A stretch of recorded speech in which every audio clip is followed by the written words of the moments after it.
Watching the side of the road. Yeah. And this isn't even one spot.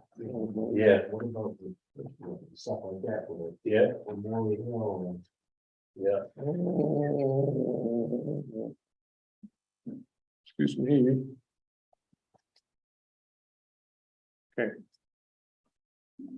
All right, All right. Good evening, ladies and gentlemen. I'd like to call to order the Board of Directors meeting for Midco Solid Waste Corporation for February 8th, 2023. With that, I'd like to, I said, although we get at the agenda, the first item is any public comment or director comments that are not on the agenda. Do we have any? Not hearing with any. this, What? there are a couple things that aren't on the agenda that, like, I was reviewing our bylaws and we need like an extra finance committee member, a couple things like that. Would, if we want to be fully in compliance with the bylaws, would this be the time you want me to bring that up, or? Well, if it's a committee appointment, we should put that on the agenda. But if it's finance committee, you have a finance committee report to do it then. So the bylaws say that there should be representation from each of the 4 towns, and We don't have that. I think the bylaws could use a few more You think? reviews, but we don't have that right now. So we would need somebody from Hope to Okay, join us. okay, I'll take that note down and we'll make sure we. It's a really fun committee. We've got a meeting coming No, up that's on good. Friday. Thank you very much. It's very important. With that, I'd like to move to any comments on the October 26th meeting minutes or motion to approve or any comments they might have. I move to approve the meeting minutes for the October 26, 2022 Mid-Coast Solid Waste Board of Directors meeting. I'll second Nice Got it. job. Okay, Brian seconds. Thank you, Brian. Then further discussion, all in favor? It's okay, there's 100% except for one Rockport who is absent, so that's still 100% vote. That's how he got on the finance committee. That's That's right. Well, just me. on to, we have a copious. I already said I would. So. Thanks for reminding me, Eric.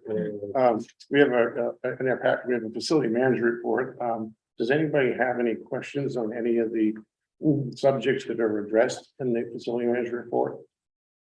If not, Dave, would there be anything in particular in that management report you would like to highlight that stands out in your mind, just to reinforce it? Just, so I was tasked with calling MDEP about potential reimbursement costs for the well. I don't know if you remember that at the last meeting, and called, explained our case, we were denied, called again, kind of got into a little bit more of a debate about why. We reevaluated it. We were accepted. We got 90% reimbursement for the 150,000.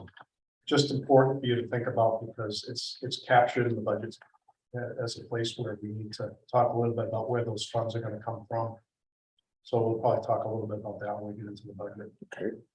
So just So it's 150 is a total of 100, you said?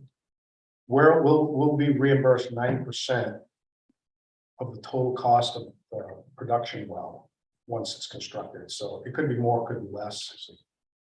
But we don't get reimbursed 100% of the night. We don't get reimbursed 100% of the 90% all at once. We get reimbursed quarterly, roughly about $10,000 a quarter until it's paid off. So it'll take a couple of years, but we're getting our money back. So it'll take a couple of years, and that's one of those deals where we've got to find the money to Right, so do it up front, and then it comes back. I don't want to Okay. get into the Yeah. details ahead, but we will be talking about that in the budget. Yep. So that's just an important fact to remember. All right, anything else? No? Just- Okay. I was wondering, what is the current leachate level at this moment? Current leachate, I just checked it today, it's still at 101 and it's holding, and we're still pumping at 55. So when I first was contacting MDP about the problems we were having with the well, we saw the manager's report, and saw it had a restriction in the well. We flushed all that out, but where it goes through the pitless adapter and goes to the line, there's probably still some blockage in there, which we couldn't get to. we would have to dig it out, disconnect it. We're pumping Jet it 55 out. GPM. Now we are, yeah, we were pumping 30 then. So we were losing ground. Now we're back. What happened is I'm thinking that the increased flow created by cleaning the line out has Yeah. kind of Yeah. cleaned out Yeah. the stuff, whatever the restriction is post-pitless adapter. And we've increased Yeah, our GPM, which is good. that's huge. It saved, I was getting a little nervous because I was getting ready to do some radical stuff. We don't have to get into that. Yeah. 55 GPM is Yeah. very high. Yeah, so we're doing well. We're not really bringing the water level down really quickly right now because we've got a lot of infiltration. We also have there's some thoughts that right now the North Quarry is basically about as high as it's been, and it really hasn't been climbing much more than it had been when it was at this level last year. And we kind of looked into it a little bit. It's looking like it might have reached its equilibrium. In talking with the hydrogeologist, there's a potential for this to probably migrating more, maybe more towards the South Quarry at this point. I see. So we gotta look at that, because potentially, with all that work with the gut and everything, that works fine when the water level's further down, but when you bring it up, now you've made that connection again. Maybe it's not a full connection, but it's a current connection, and porous material, allowing that water to migrate.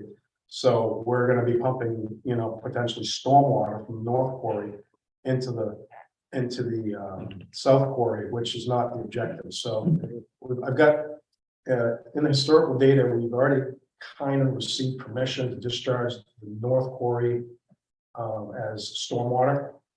So this is getting into a lot of the weeds, but But this is important stuff. right, but what we can do is, we had this similar situation in Rockland and Quarry One, that would be the North Quarry and the landfill. We just put a pump in the North Quarry. Or you can put a pump in the North Quarry and then just run it as stormwater to potentially the wetland area out back, and bring that water level down, so we're not pumping it as leachate, which reduces our costs. Very minimal. What I would do is I would put power over there, which I already have from the odor control building.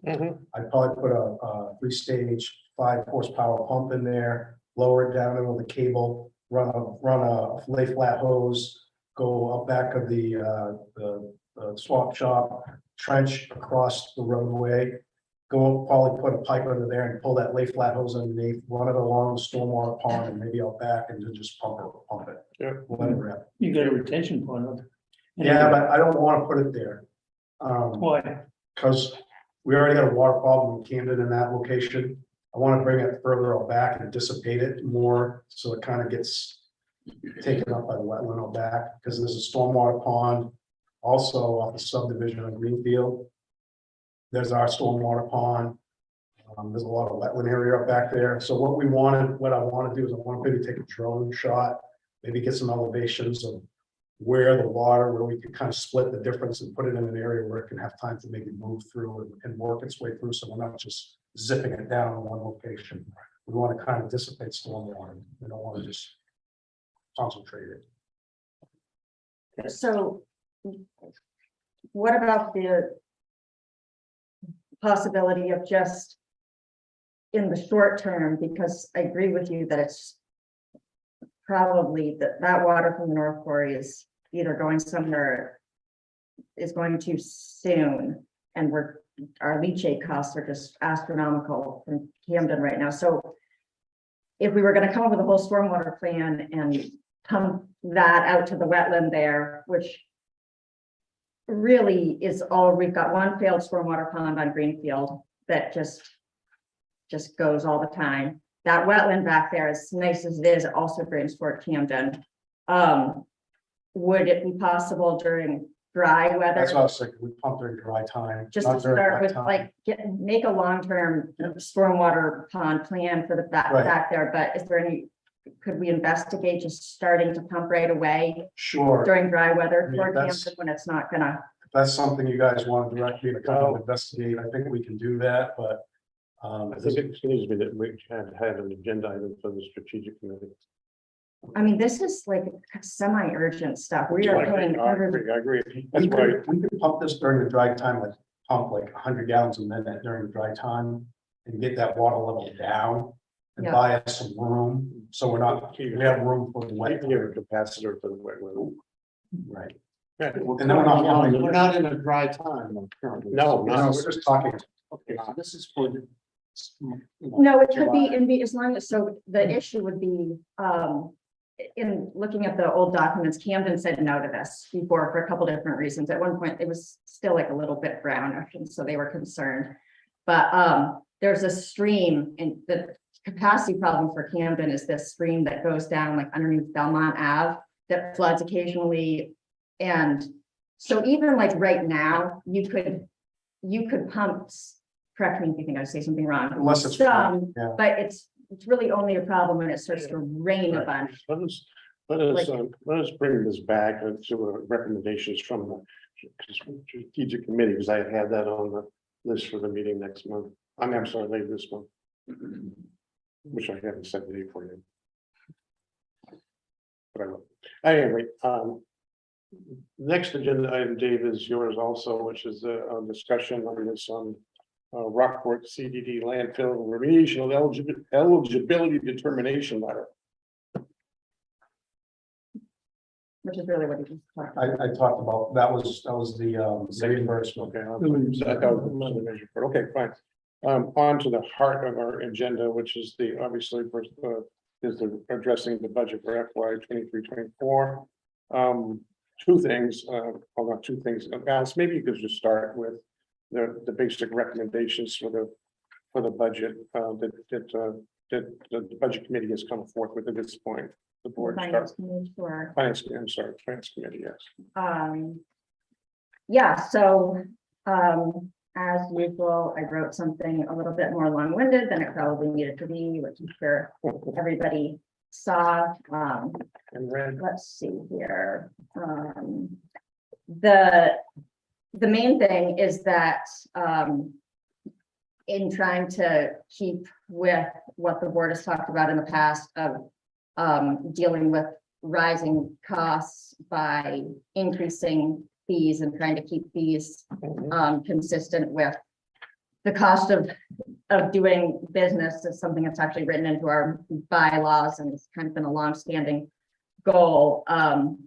We really, the only way to keep the cost the same to the towns or continue to reduce it a little bit is to raise bag fees. I think we all knew it was coming. The cost of everything has gone up.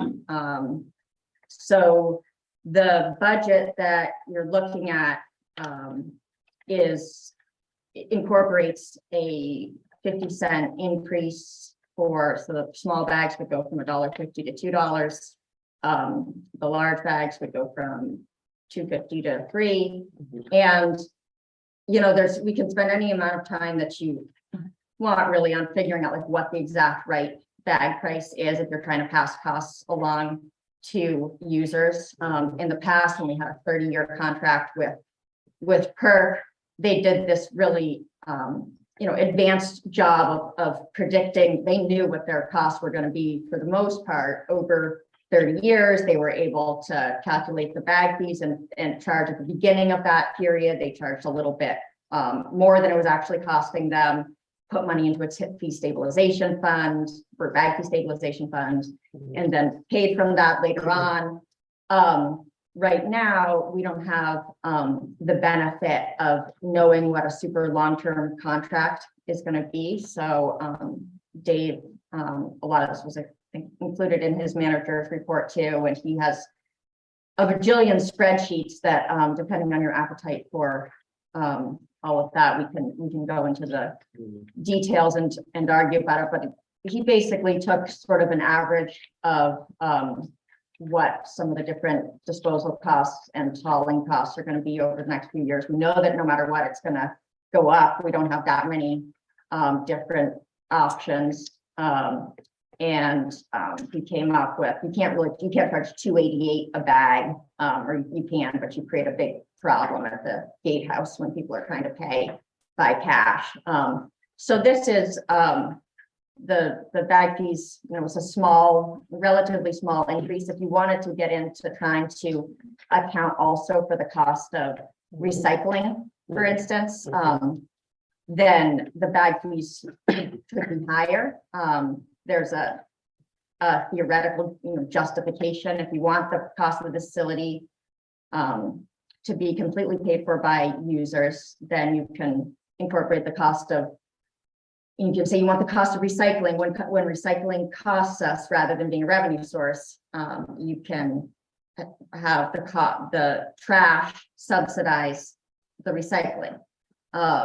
We haven't really done that so much over the years. So the calculations that Dave did, he didn't put recycling in there. If we wanted to further reduce the cost to the town, we could say instead of taxpayers subsidizing recycling, we want bag fees to do it. It's a theoretical conversation for the future.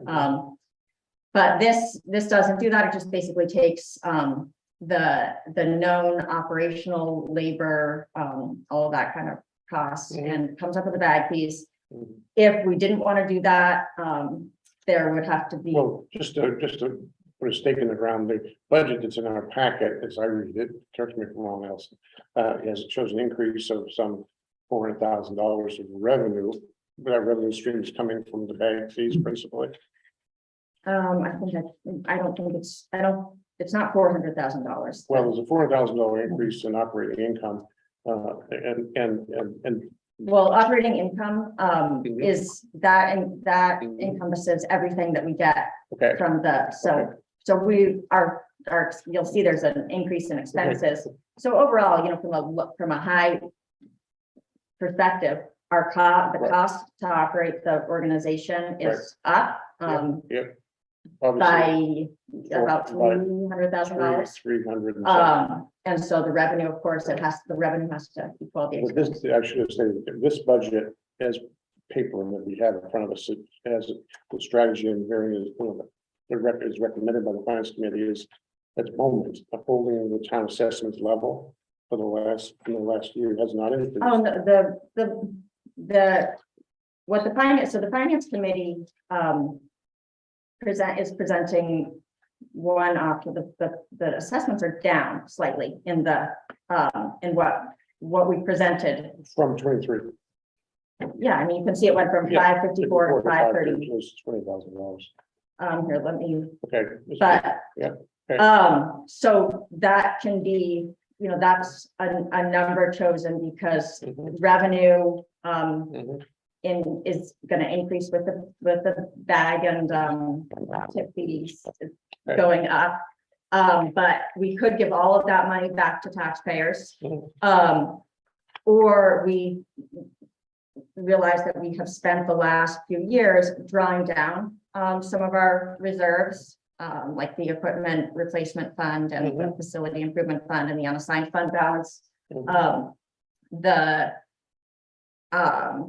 Last year, for those of you who were here, we spent we took 150,000 from the unassigned fund balance in order to keep the assessments to the town's level. And that is because it was in accordance with what the board policy has been, which is to keep 12% of the manager's budget in reserves in the unassigned fund balance. We all have a policy for our towns.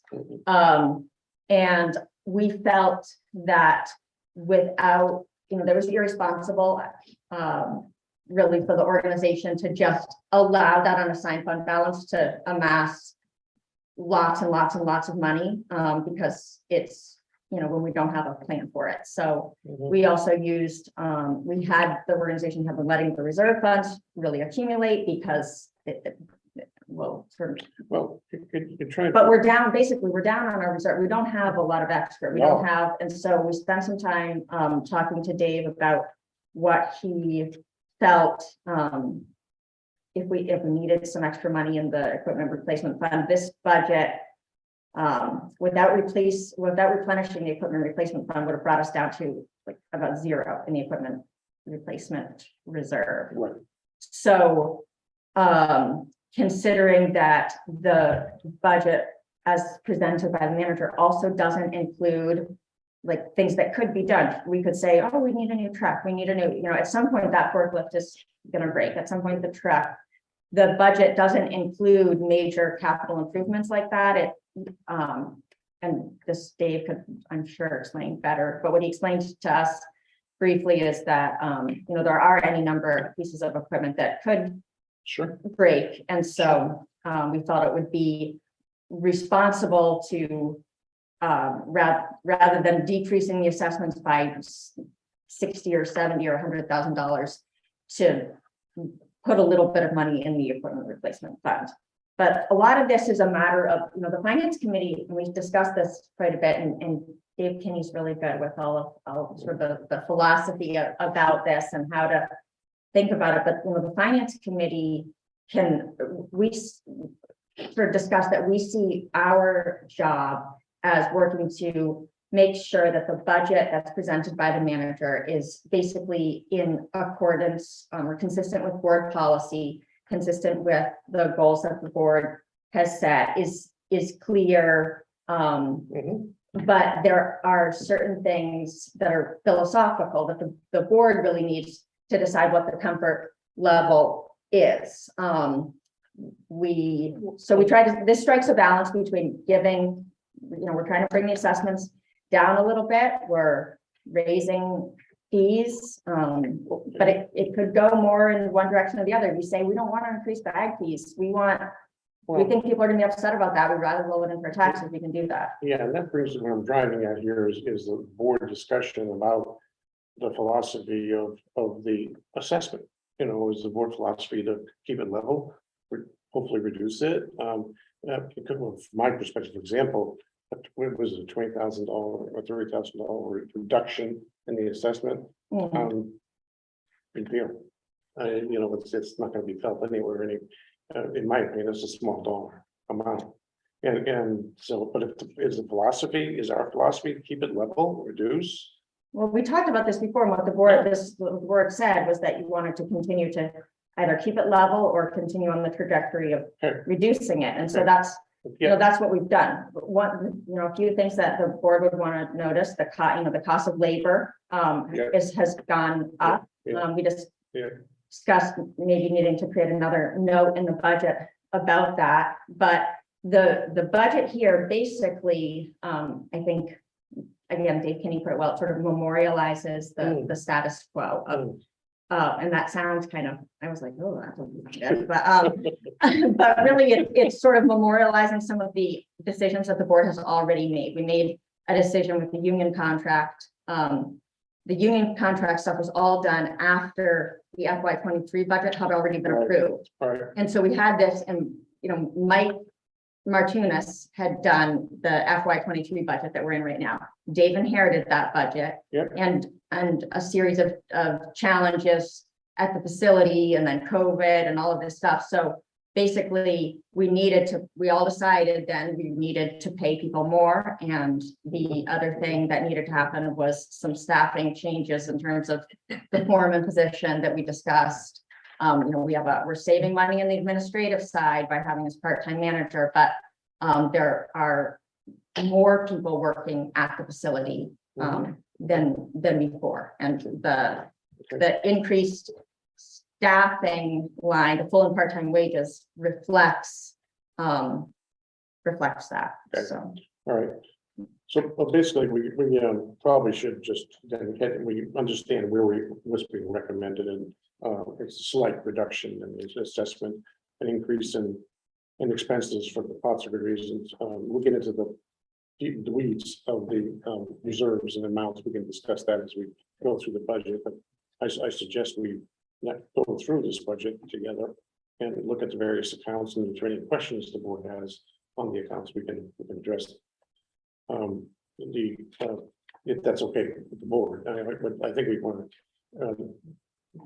I assume you've looked at the budget and probably asked for questions. So I have a question. So who else is on the finance committee?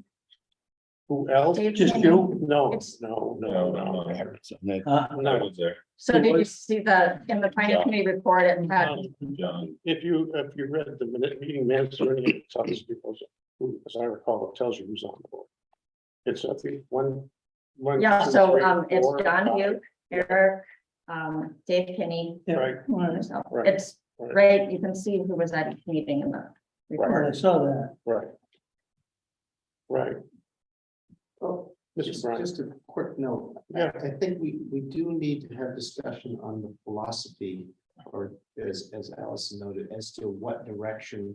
I mean, if we go to page 8 of Bill Mueller's audit. Yeah. Revenues to the corporation increased by 2%, while expenses increased by 9.8%. Well, that's not what we're after, correct? Yeah, but I mean, you have to take into consideration, now listen, you had the COVID thing that escalated everyone's costs right across the board, right? So you had all the waste disposal fees that went up, a renegotiated trucking contract, but that's more money due to COVID. A contract that was gonna go, I mean, we had no control over that, which is why you're seeing that. Right. I think, I guess my Yeah. point. That was all really before you too, like to close Do, out. do we need to do something to close, do we need to do things of change fees to close that gap? we did that, and this budget will explain that, so, I mean. I Yeah, can so explain I mean, the budgeting really had been a little. We had gotten lucky for the most part, but we were majorly, Impacted. well, really, it wasn't so much COVID, it was just crazily optimistic revenue projections for the landfill. Right, And and the expenses had not been looked at. for a our little fees were while. just not All keeping the up. It fees have was- been redone as of last, Beth, when did we redo the fees last month? Was it the first? Well, for different things, it's been different, but we did the landfill fees a while back, but then we directed you guys to Right, all of the miscellaneous fees that weren't gonna require board approval. We want to change those right away so that they kept up with generation costs. So costs, right, so every one of our fees that the landfills looked at and calculated out to actually account for cost plus labor hours, and that was. You're gonna see like some. Brecht, I mean, Brecht was just crazy. I agree with you, Brian. I think the philosophy is what the board's all about. I totally agree. And I We think, don't care that, they need to stay in line, and that's one thing, but. No, it wasn't good. I mean, it's not good. And when you look at the future costs, it's really, what should be alarming to everybody from that audit is the leachate cost from Camden. I mean, those Huge. costs are going up, and the amount of water that we have to pump. Our highest goal should be figuring out how to pump less pump and have to treat less leachate, because the auditor this year, you'll see there's a big difference in our like net position. Right. And that wasn't because anything really different happened. It's just that they finally looked at the fact that our leachate costs had gone up, and they multiplied that by 30. And it's all of a sudden our net position was like, whoop, okay, but it's even worse than they indicate, because it's not, our leachate pumping costs don't stop after 30 years. Like they calculate, it's gonna, so, I mean, it makes a lot of sense for us to be investing in, if we can, I don't dare I say our own wastewater treatment plant, but our own maybe, something. It's a lot. So we can do some pre-treatment and maybe allow us to discharge this as stormwater. That We're was- looking into that. That was number one item on having that strategic discussion, but that's, when I said 55 GPM, that's not a joke. That's a huge amount of water. We're paying. It sure is. We're paying for every one of those gallons, and we're paying a lot. And we can talk about when we need to. but we We're not suggest- even Well, making water treatment. when we put that new well in, is there any way you can put a pump on top of that? And Jimmy and I talked, Gary and I talked about it years ago, and matter of fact, my tunis did it.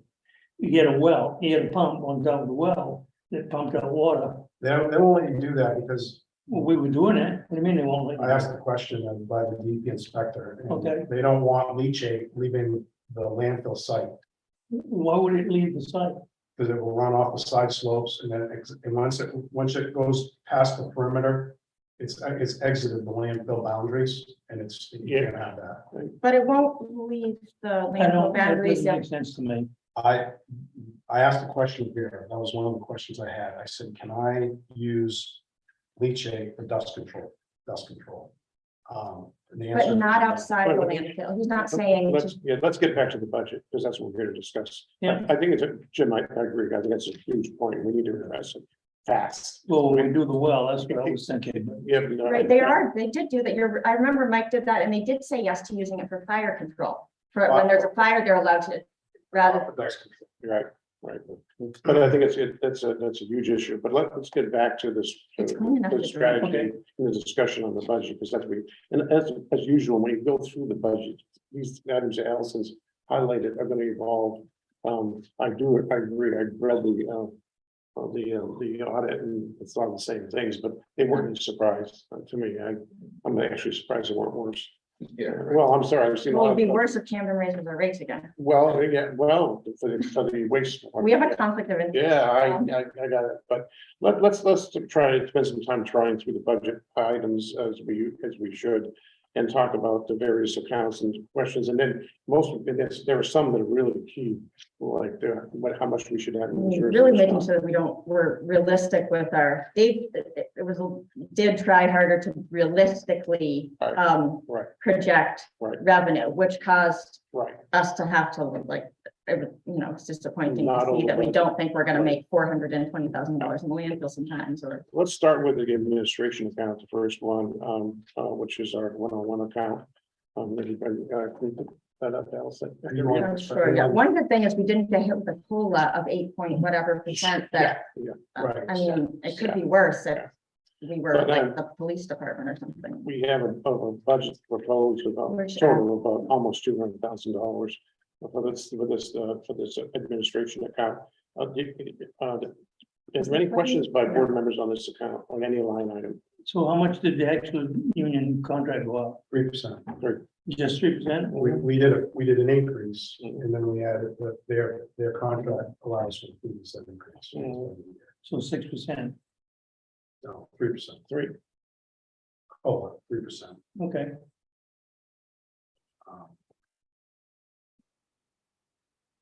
But did I you mean- give wage increases? We had across the wage- board? We have wage increases in that, in this year's budget, current year, but for this budget year, this is 3% COLA.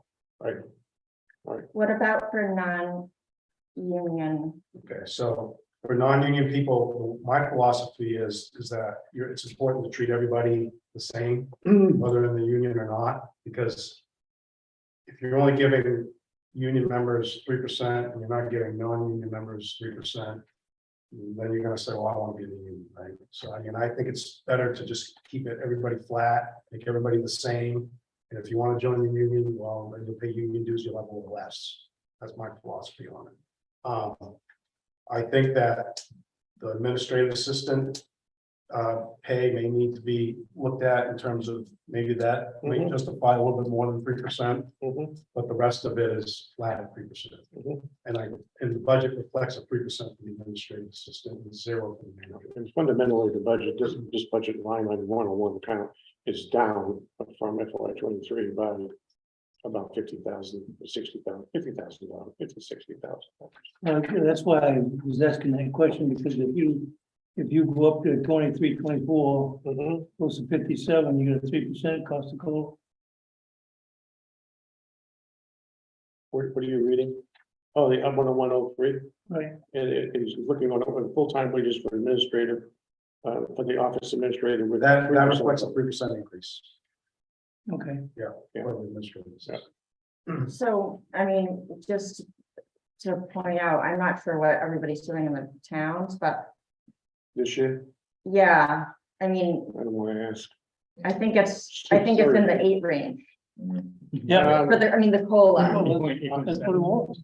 Well, right? You can't hide the numbers. They're no, there. No, and I'd like to say this, Beth is really, Beth's our. And you know, if we're gonna look at something a little different, I would like to see that, if anything, be a little higher than 3%, that's just my feelings on it. I put 3%, so it's the same. but this budget holds 3% of it. Right. In the past, though, I think I remember that the corporation has oftentimes looked at administrative and non-administrative separately in terms of what you have the union contract and that's that, but then the others are done according to, I mean, we talk about this every year, I know, in Camden, that we have the police, the union contract or whatever, but then all the rest of the staff, we always have a conversation about. whether But it's there gonna is be- one good news component, correct me if I'm wrong here, I believe Camden's benefits did not go up in this year. We're not budgeting an increase in the benefits cost per hour. which Is is, that how, I don't. that's what I understand from our bill. Well, that would be the same for, what did our rates go up for? Midcoast? Dave looks like he knows something. I don't. Oh. Somebody chimes up. I think a couple of the benefits went up as far as, income protection, I think went up just a little Right. bit. And also if you look at, if you get to go to that next section. But health benefits held steady, I thought. Yes. It wasn't one of those years where we found Yeah, out. that's what I was referring to, health benefits. That's what I meant. Yeah. Which one I've always been scared of because they can go up. Well, I know. 25% a year. We're not finished yet. Right, well, I think they went up a little bit, I mean, because they picked up the 10%. But even with that, Right. it's going up, it's going up. Right. Are there any other questions on the administrative account? So one thing you might we should point out though, is that if we're budgeting for the status quo in terms of manager. So that's, Yeah, that's a good point. we have some significant savings, especially because of the health benefits too. We're not paying Right. that. If we were, and that's just a 50,000 flat fee, we didn't, because Dave in the proposed budget, he put, this is what he put, but if we were to go, need to hire a regular manager and go through that whole thing again, It's a big we bump. we won't have budgeted for that. Correct. Is it worth talking about the strategy of layering the management in a way that, so that you're not needing a $90,000 manager? Certainly, I agree. But the issue that Allison is summarizing is true. We're carrying an amount of money of, it's $40,000 less than we've carried in 40,000 less than we carried in previous years because of the situation with Dave. In addition to that, we're not paying any benefits, so the net is probably I think we're saving $70,000. 30 years. So no matter what you're layering in, 26 or. you hire anybody, with any, you don't need to go to the $90,000 level, I agree. Right. But if you hire anybody, Right. the impact on the budget, depends on who you hire first of the year, or 6 months of the year, of course, is gonna be, in the tens of thousands of dollars.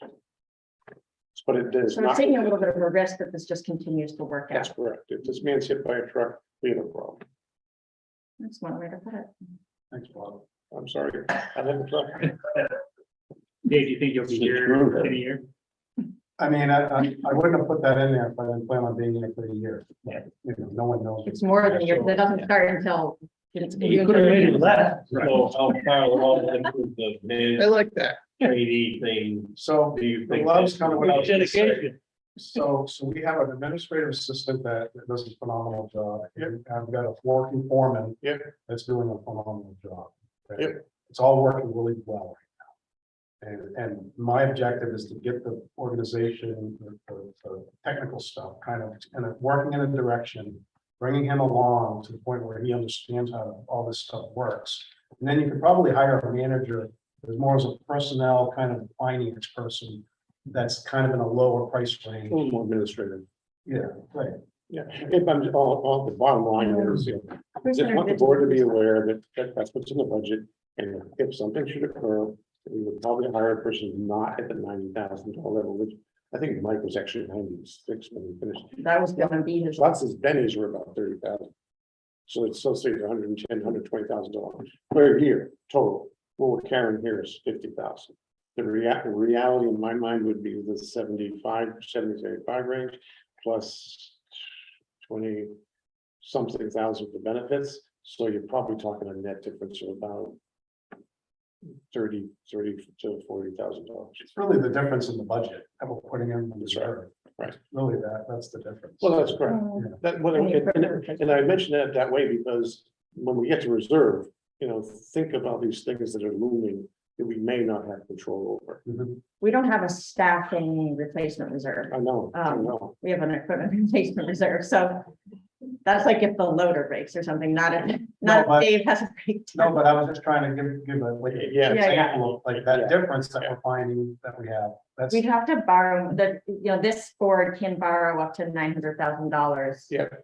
But anyway, Um, just want to that- establish, the peg in the sand, and you know what it is, to be completely transparent, that's where we stand today with administration and the cost of the facility. Is exposure worth the risk? Well, that's a decision you'll have to make.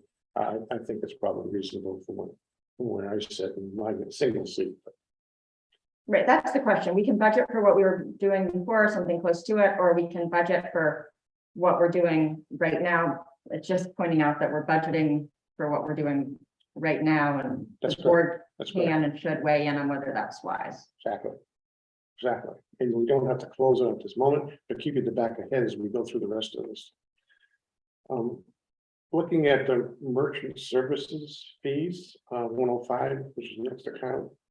Looks like Dave, we in company. We done with one, excuse me, we done with one, You have a question? Go ahead. yeah, swap shop, Yep. what's going on with that? I Yes. could talk. $6,000, Yes. why do we need $6,000 for the swap shop? This has been. The swap shop is, I mean, It's not functioning, correct? yeah, it can't be year round. It's they replaced the roof on it. It's I mean, you know what the building is. The answer, of course, is that it doesn't, we don't need any money. We don't need a swap shop. It's a decision based on a lot of community input that but it could, which also could roll into that waste reduction reserve account that we've talked about. There is a group that, well, Josh and I were both at the meeting, the swap shop volunteers, which are a different group than Waste Watch, would like to be able to make it a year-round thing, but it's not possible right now because of you can't keep that place. Jim, your question, and I believe the $6,000 is described as being spent for expenses for solid waste diversion, education, outreach events. It's in a sense PR. It's, All of a no, sudden, they just added it? Well, it's 2003, I'm sorry, the 2000, actuals. actually 2023 was when we went to the 6,000, was a year ago we did that. And they're carrying the same number here. no, and FY 21, 5,600 was spent. So Jim, there's a couple things, like the building has an electrical problem. Somebody, A lot of problems. somebody, Something does. right, somebody ran an extension cord into the power box, you can't do that, okay? So there's some things that have to be straightened out in there. Yeah. And then there's some improvements that we wanted to make for the swap shop itself. And if you have to invest in that aspect of the facility just to follow, the hierarchy. You want to reuse, reduce, reuse, and then recycle. We're not doing more at the top, we're doing more at the bottom. Yeah. So we really need to focus a little bit more on the top. And if you're giving people more, if you're charging people more for their waste stream, you have to give them an outlet to be able to divert those things, which are less expensive, and that would be the recycling outlet and the use outlet. Do we charge anybody that comes into the gate and says, I got this ratty old couch that I want to take down to the swap shop? Are we charging them? We do. I won't say that things don't reach the swap shop without being collecting revenue, but the policy is they're supposed to be collecting it like it's being disposed of. What was we We just checked with, it We have around $500. was something like that. Yeah, not much. I think something to keep in mind is. They're also keeping track of how much they throw away. So they've been weighing the amount from the swap shop that doesn't get taken. Correct. Josh? I think it's important to remember the swap shop is hugely popular with our community. And it's only open half a year because of heat. No, The demand is very year round. And Well, I agree with that, but charge them. Everything that comes through that gate should have a price on it. I don't care, because it costs us money to deal with it, period. so that's Whether something we're you're gonna be dealing working, with it, somebody's dealing with it. that's something we're gonna be working on, whether it comes from getting rid of bags of waste, or whether it's things that you bring in the landfill, because we have shrinkage going on. we know it, we identified it, and we're gonna be talking about it. We're gonna be putting a credit card machine in there, we're gonna put a check and balance at the hopper. We're gonna be doing those things, but, you know, it takes time to get to that point. Well, the philosophy though should be. My liability shouldn't be a burden onto the taxpayers because I want to get rid of something, right? Why should I pass me wanting to get rid of something onto you, everybody at this Right, table or in the 4 towns? Mhm. It's, I agree with Jim. If I want to get rid of X, it should cost me Y, not the taxpayer, excuse me. That's one way to look at it, yeah. I mean, but I mean, Well, I mean, some that's what other we- that's what other we're people trying to think do we should is lower the- subsidize everything, you know what I mean? It depends on who you are. That's what we're trying to do is lower the cost. Sure, I mean, some people might say that, you know, all of it should be wrapped into taxes and we should be paying for all the people that can afford to throw away the trash. I mean, it depends on who you are. I've seen this argument. go back Yeah, and me forth. too. Me It too. doesn't, it isn't one side or the other, it's a blending. I too. guess my point is, if you wanna bring something to the swap shop, You should be you're gonna charged, pay for it. absolutely. Period. I agree. Now, if it's my Victorian couch, and I wanna lug it up on top of the hill and push it out of the back of the truck, and let it get run over a bulldozer, that's my business. Maybe. That's my, no, it is my business. But the same token, if I wanna take and give it to David, if he's a swap shop guy, I can get down there, but I'm gonna pay for it.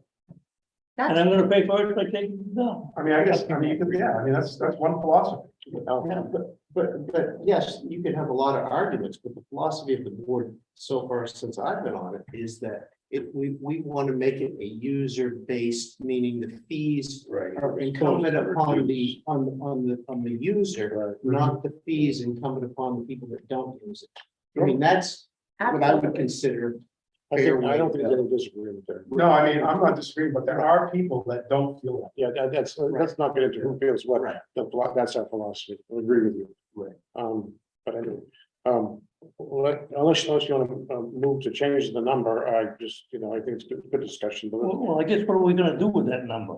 so, What do we? I mean, first what- of all, there's no, I don't think anybody, I'm a huge fan of swap shop, but I don't disagree with you at all, and they have been charging people. That's the whole idea, is that it's, the swap shop's not supposed to be a place that's like a place that's trying to get donations. It's a last resort kind of thing. We want people to take their couch to Habitat for Humanity, to all of the different places. If they want to bring it to the swap shop, there should be a cost to that, because it's going to cost us if we have to throw it away. The swap shop though is staffed by volunteers. Yeah. So there's like a little bit of a balance there, but they have been trying to really tighten things up there. The other thing though is that there's like this a little bit of a fine line between that program that Mike started called regeneration, where where they're identifying lawnmowers and bikes and, you know, things with carburetors and then selling those things. So that is actually, for the first time, we are actually generating revenue. Some of those things, the swap shop volunteers are working now, or the hope is that they're going to be identifying certain things that get dropped off at the swap shop also, as rather than just letting whoever, you know, we do have like a few hoarders and things like that people like that come through and just grab anything with value. The idea is that the swap shop volunteers can identify some things and say, hey, we're gonna, instead of just letting this go to whoever, this is gonna go over to be checked by the regeneration shop and then, you know, and then sold. So it is there has been a revenue source from some of this salvaging. So while we're on that subject, that was gonna be my next question about the regeneration. How much did we make on that, and how much did it cost us to make it? I can give you that next meeting. You know, I don't have that number out. But let's get, if the board wants to discuss reducing the 6,000, let's talk about that and then move on. This is the first account, we've got about 20 to go. Right. Well, I guess my question is, who presented that number? Well, It's the number that was in the budget from last year, that the board approved from last year, and so my Yeah. guess is that It was just carried over. It was carried over, and we have the same, we have the Quonset hut that got hit by the sand truck that needs to be. If you look at the actuals, we have like 21. I donated to the state. The actuals, we have FY I know 21. what we have. The I know. actuals, we have FY 21 with 5,000. The board in FY 22 rounded off, we've approved 6,000, and we're carrying it forward. As simple as that. I mean, if you don't want it, if you want to change it, want to reduce it, then let's do that. If you don't, let's move on.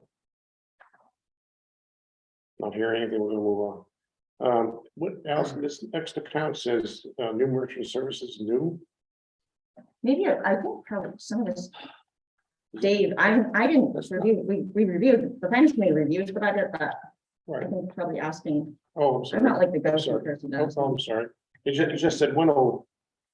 I'm sorry, I take that back. I think that's probably related to the credit card. Yeah, okay, I fees. got it, that's my bad, my bad. The 105 account I'm talking about was just the wages for our foremen operators and such, we've already kind of discussed that, but that's where you see it, you know, bump, we're going from Where 390,000 to 546,000. I'm a little, I'll. Where are we? 105 account, page 3. It's just a breakdown of the. Oh, part-time labor. Yes, it's the, it's a 105 account right there. Okay. Which is broken down Yes. into the 7 full-time Mhm. and 6 part-time laborers, right? Mhm. And we have discussed already the inflation process, where you really see it. As you can see the, go ahead, Brian. Do we work normal weeks without any overtime, or is that, is overtime in there usually somewhere every week? No, overtime is not every week, but there are times when you have to do training. And carry over a little bit into into the end of the day. There's times when you gotta come in early to plow. There's times when you need to come in early to jet out the sump and clean out the trap that's at the compactor. There's miscellaneous things that can have to be done before. They actually, they had a lot, they had people coming in when the people that go through the bottles, the lines come in, and they were coming in early. That's not happening anymore. We're trying to do that. That was more to let the Lions Club sort most of the materials out before the place got busy. And I actually changed that. We're not doing that anymore. We're doing it to regular hours. And we'll see how that works, but we might have to shift back to that during the busy time of the year, in the summertime. So there's that also, but we're not doing it all the time now. When we can do it during regular hours, when it's not so busy, we're doing it during that time, but I'm predicting in the summertime. When the place gets real busy, you're not gonna want the lines and get swimming balls and people moving around. Do we still do chipping? No, So, because I know that from Mike's feedback, that was a big user of overtime. yeah, because they would come on off days. Yeah. Yeah. I just- What's the new brush, is the fee schedule? I have an accounting question that I must be missing something on the budget summary for what I call account 101 administration on the very summary on page 1. It says 215,000 and change, but on the detail sheet for administration, it says 195,000 and change. Well, if you look at the summary, Dave, here, the total for administration is 215,721. Recommended by budget and finance committee, but if we go to the 101 account, the 101 account says 195,721. There's a $10,000 discrepancy between. Let's go with the low. Well, my other question is, Oh, that's just, it's a 10,000. how did that get by you, David? I don't know, maybe that's, I'm just joking, that's a, Shades 215. Because Is there something? something changed. yeah, there's gotta be, there's some kind of, Something changed. Oh, we took the $20,000 out of the.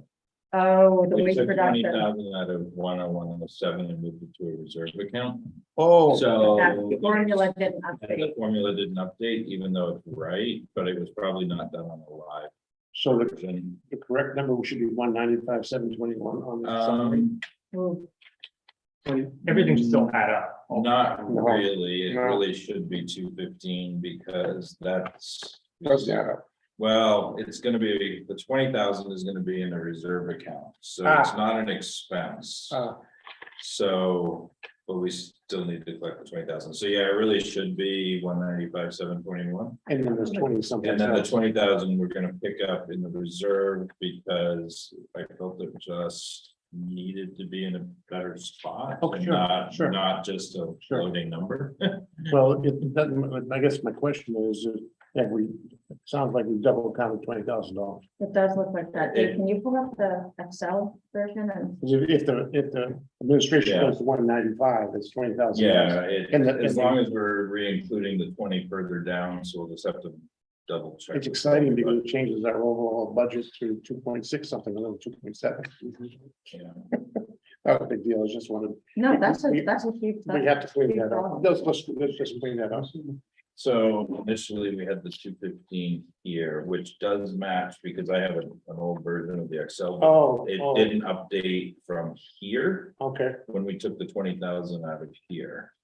So when this got printed, it didn't update the Okay. summary to be 195. Okay. So we need to make the money out of that, but we need to make sure that we pick it up. 215 should be. Getting on one line, 195. add 20 to it. But the formula is right. 195, what? It's 195. See, I have it all. Okay, well, that's noted, so It changes to 2268377. yeah, it changes the total 2 points, one at a time. 2.7. Yeah. Can we have one conversation, please? Yeah. Respectfully. Okay. So 2.7 magically goes down to 2.68. Okay, all right, let's move on to the, No, that was good. what? I said that was good. I'm not so sure. But anyway, any questions on the wages, which, I mean, these two accounts are a huge chunk of our budget, almost 200,000 for administration, and now the 500 and almost $546,000 for the labor for our forces on the ground and at the facility, which obviously is a big chunk up from FY23. Are there any questions that we can answer in any spreadsheets for anybody?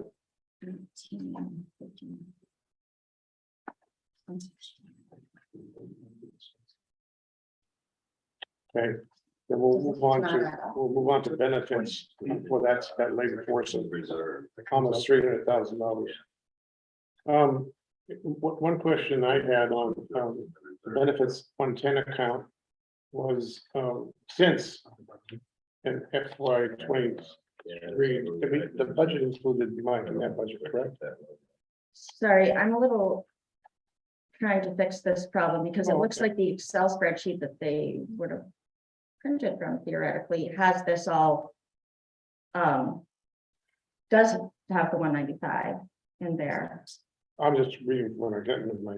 No, it's very clearly wrong in the packet that As long as it's correct, we I can think summarize maybe the it's end. got printed before. Yeah, I think it's probably really Because we have the 20,000 in the revenue side of the reserve. perfect. but all of these numbers are the, Eric, if you look here, like it's like all of these numbers appear to be from what it looks at the same as what's printed on the, Here. Yeah, but it's almost like, let's make sure that this is okay for to. I'm thinking that the other one just doesn't add correctly, like it, right, yours that, the printed one says 703, right? yeah. Yeah, 70377. But it's not changing the assessment. Well, I guess the question is, just to summarize, what should the number be for total expenditures? If we correct that. For 100. 2,734,000. Well, there should be 195,721, but the total, which currently reads in our packet is 2.703. What should that be? Right. 2,000,006 what? 2,683,774. No, Well, It came out for me. that's what I got. Yours is the live one up there. Are you on the live version or who's got the live version? I'm on the- Because Mine's old. I'm getting confused. You've got a live Who's version. got the latest Look at that, and we, yeah. Yeah, Yeah, so the bottom one right there, No, on this right here, it says 100,000, right there, it's 150, 500. What are you reading? Isn't that What line are you reading? right below where Capital she reserve. just was, see the capital reserve? Yes. the thing is that I don't know if this is the, Up, That's up, a is discrepancy. this your version, Whoa, down. you're working on? I believe so. I mean, You got the 20. see right above the 227, Yeah, I 34, see it. 274, Yeah, see where it says 150, 500, on here it's 100. right there. Yes. Right here, it says 100,000. Says 100. Let me steal your paper for a second. Steal it. He's talking. well, I mean, the signals all of this is that on our version, the revenue expenses are not the same. Yeah. On this sheet, they are, they keep what, Yeah. those 2.7. And it's But the bottom line is what you need to How did that determine. happen? Oh, no, no, it says 150. And maybe we just, we don't want to spend the night playing with, but we need to at least be corrected Yeah, yeah. to what it should be. And I don't, I think I just don't understand why that would be printed differently than what's on the site. Because the spread, it seems like everything's right in the spreadsheet. I would blame it on remedies. Everything you're seeing there. Well, this brings us to another finance committee recommendation, which Cleaning up the bridge. which is to clean up the spreadsheet and the process of doing this budget for like a new manager is it's quite a bit. It's a lot more than like a department head budget, and I only had to delve into it a bunch because a few years ago, when we got a new manager, it was like it turned out to be way out of, it was when Baridi was here. You know, the finance committee met 7 times trying to help with the budget. And then ultimately it needed to be in past, you know, some years it turned out to be the town managers that have all had to get together and do it. I've had to help before. It's a challenging thing. And- Too many discussions. Yeah. We gotta want to get it back to focus. We need to correct that.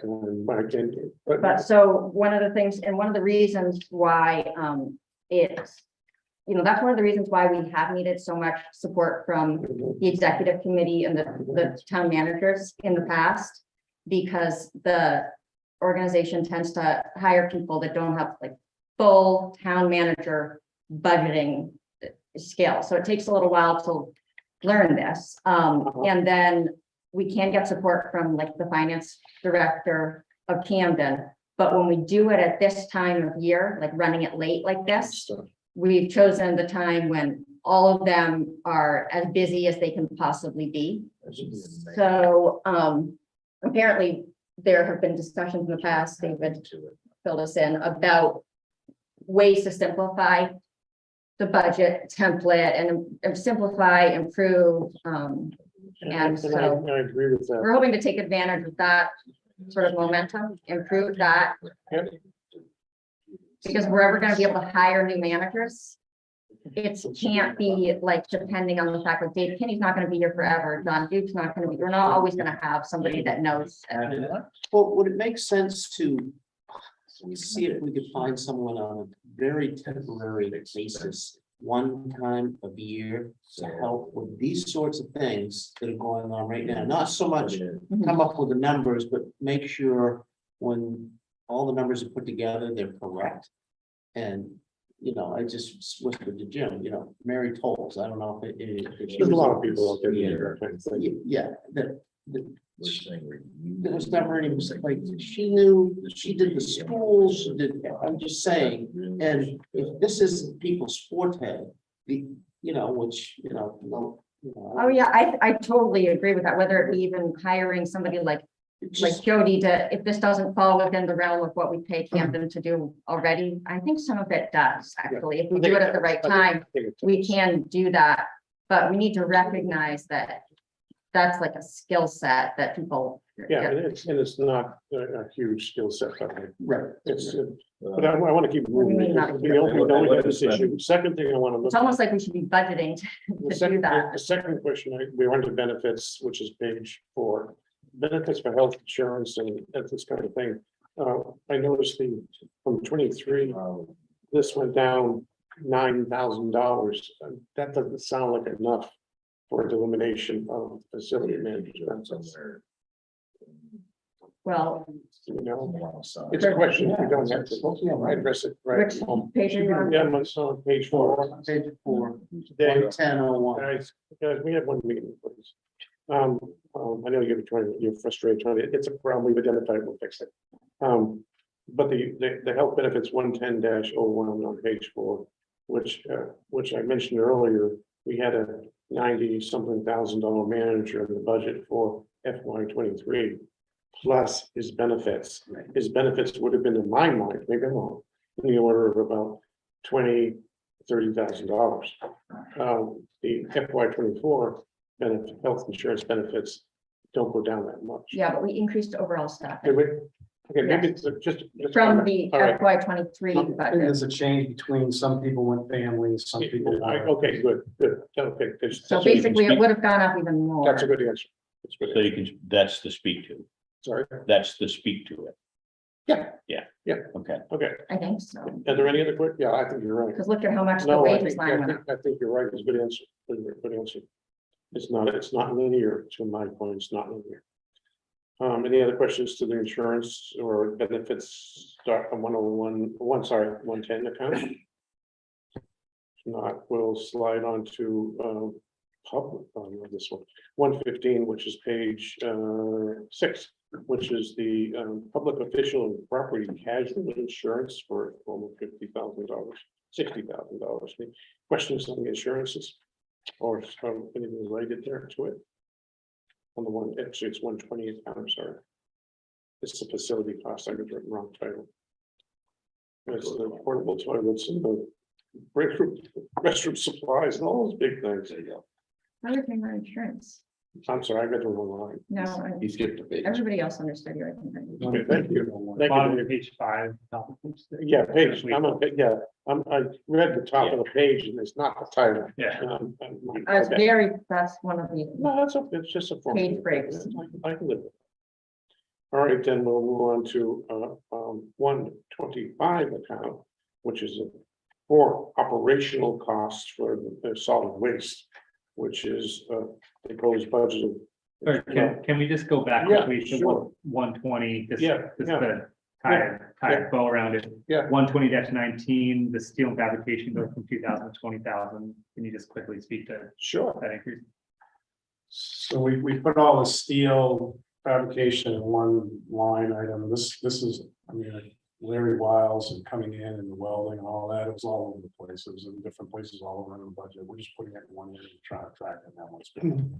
Yeah, if I remember correctly, there was like 3 line items and it's just bringing it together. Right. Yeah, that's, thank you. Yeah, it's just, it makes sense having it in all different places. It's hard to keep track of. And then the other thing is we're actually using an in-house person to do that, actually from Camden, and we're charging, so it's a little less. So we're not using an outside contractor all the time, so it's reducing some of our costs. Okay.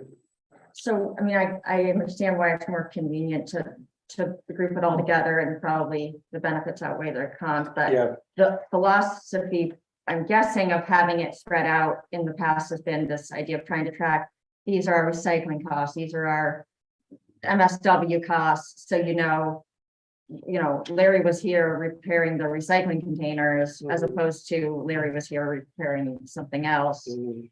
Yeah. If you really want to know what each part of our facility costs us. But it also really contributes to the complexity of the budget when we do that, so I'm just okay, pointing out. okay. Once again, operational, big chicken item, operational municipal solid waste 125 account. Obviously, the biggies here are the main, but an issue is the solid waste hauling and tipping, as well as the biggest tipping items are that. And purchase a bag, that is what it is. Dave, you want to comment on the tipping and hauling stability? So you hit that, can you hit the tab that? Oh, on the, Yeah. in the Excel thing. Yeah, the little colorful tab that I made there, remind the pay as you throw or the MSWC cal? Yeah, Well, that's right there. so if you look at this right here. This is the breakdown. Can I stand up maybe? Yeah. Maybe you should blow it up a little. And So I don't think you can. what we have here is, so just so you know, the layout of this, because these are just in towns. Okay, these are the towns. So this represents a total of 6,000 tons per year. And the current option that this budget is based off of is of a potential future contract. These two numbers are the difference between the potential future contract and our current contract, which ends at the end of this year, this next year, June. So we have three scenarios, which is the MRC, is the waste management current contract and the future 10-year contract with waste management. The reason why that's important is if you went with this future contract, it affects this year's budget.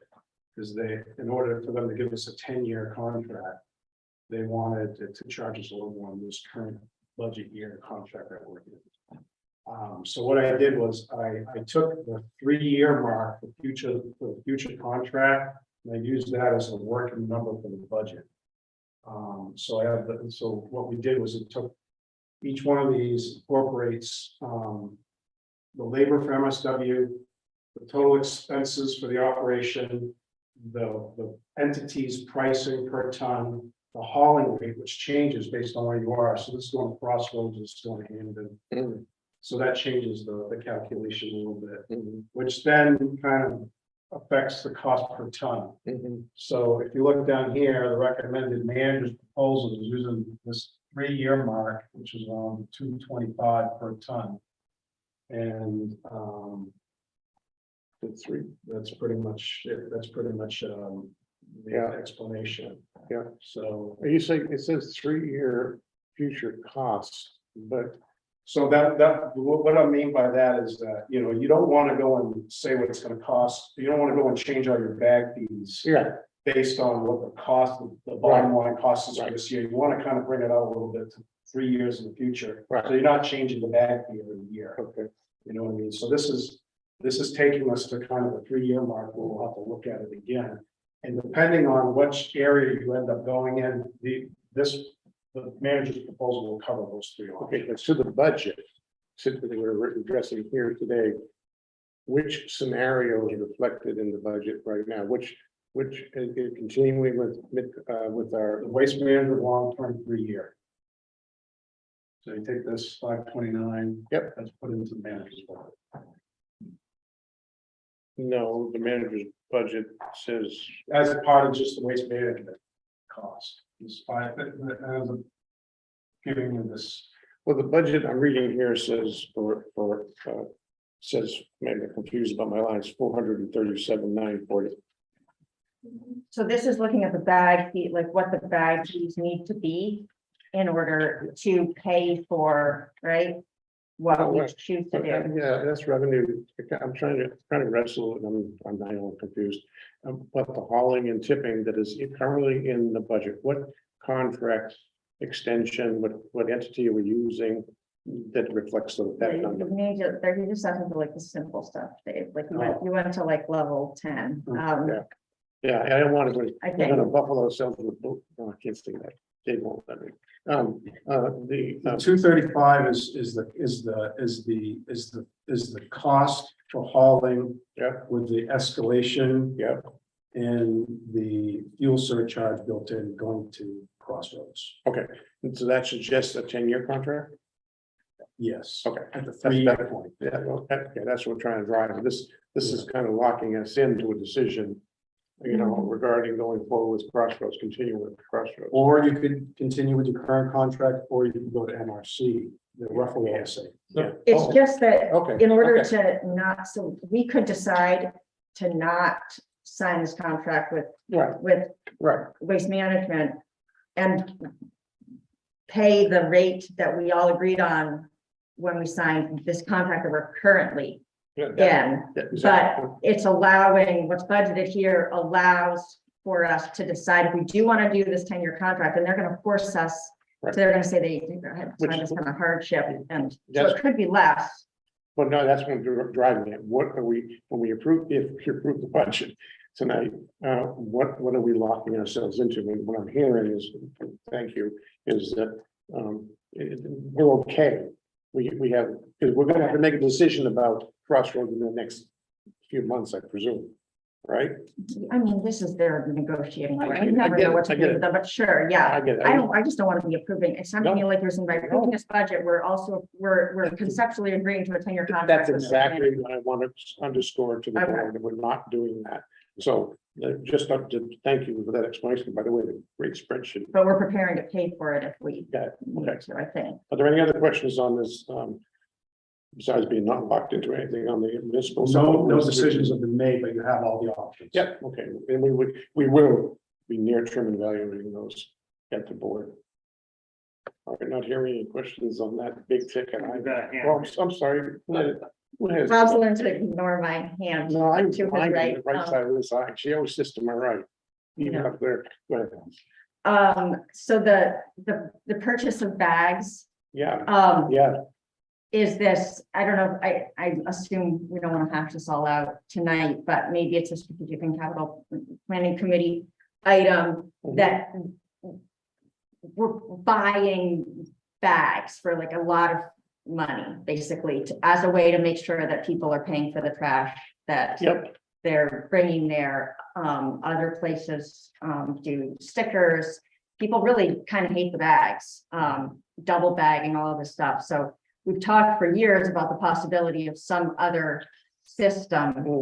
mhm, And it seems like it would be, you know, I understand we need to budget once again for buying these bags, but and we changed vendors a few years ago because the people are complaining about the quality of the bags and this and that. If we could get out of the habit of having to use these bags, I know that there's concern about people throwing things away that, you know, fraud, basically. Right. But we already think we have that problem that's true, in different ways. that's true. And if you're gonna pay this much for, you know, this method of fraud protection, you could also pay somebody to check a little more often. Yeah, yeah. I guess I'd just like to request that Does this, some committee looks at that, good idea, and, because there are other places doing but it. this budget, $50,000 reflect, I'm hearing you right, reflects continuing with buying the yellow bags. Yes.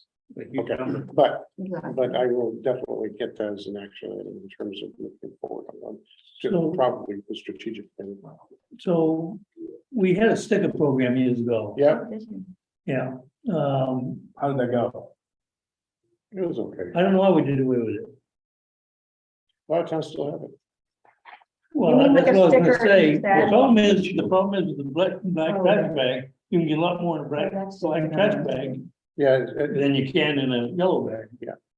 Again, So, I mean, at some point in time, we're gonna have to figure out what those things weigh and weigh them up. And I think that's on the list for future discussion. I agree with you, Jim. Well, we do have different size bags already, and they We do do. already have a fee. You can come in with a contractor bag.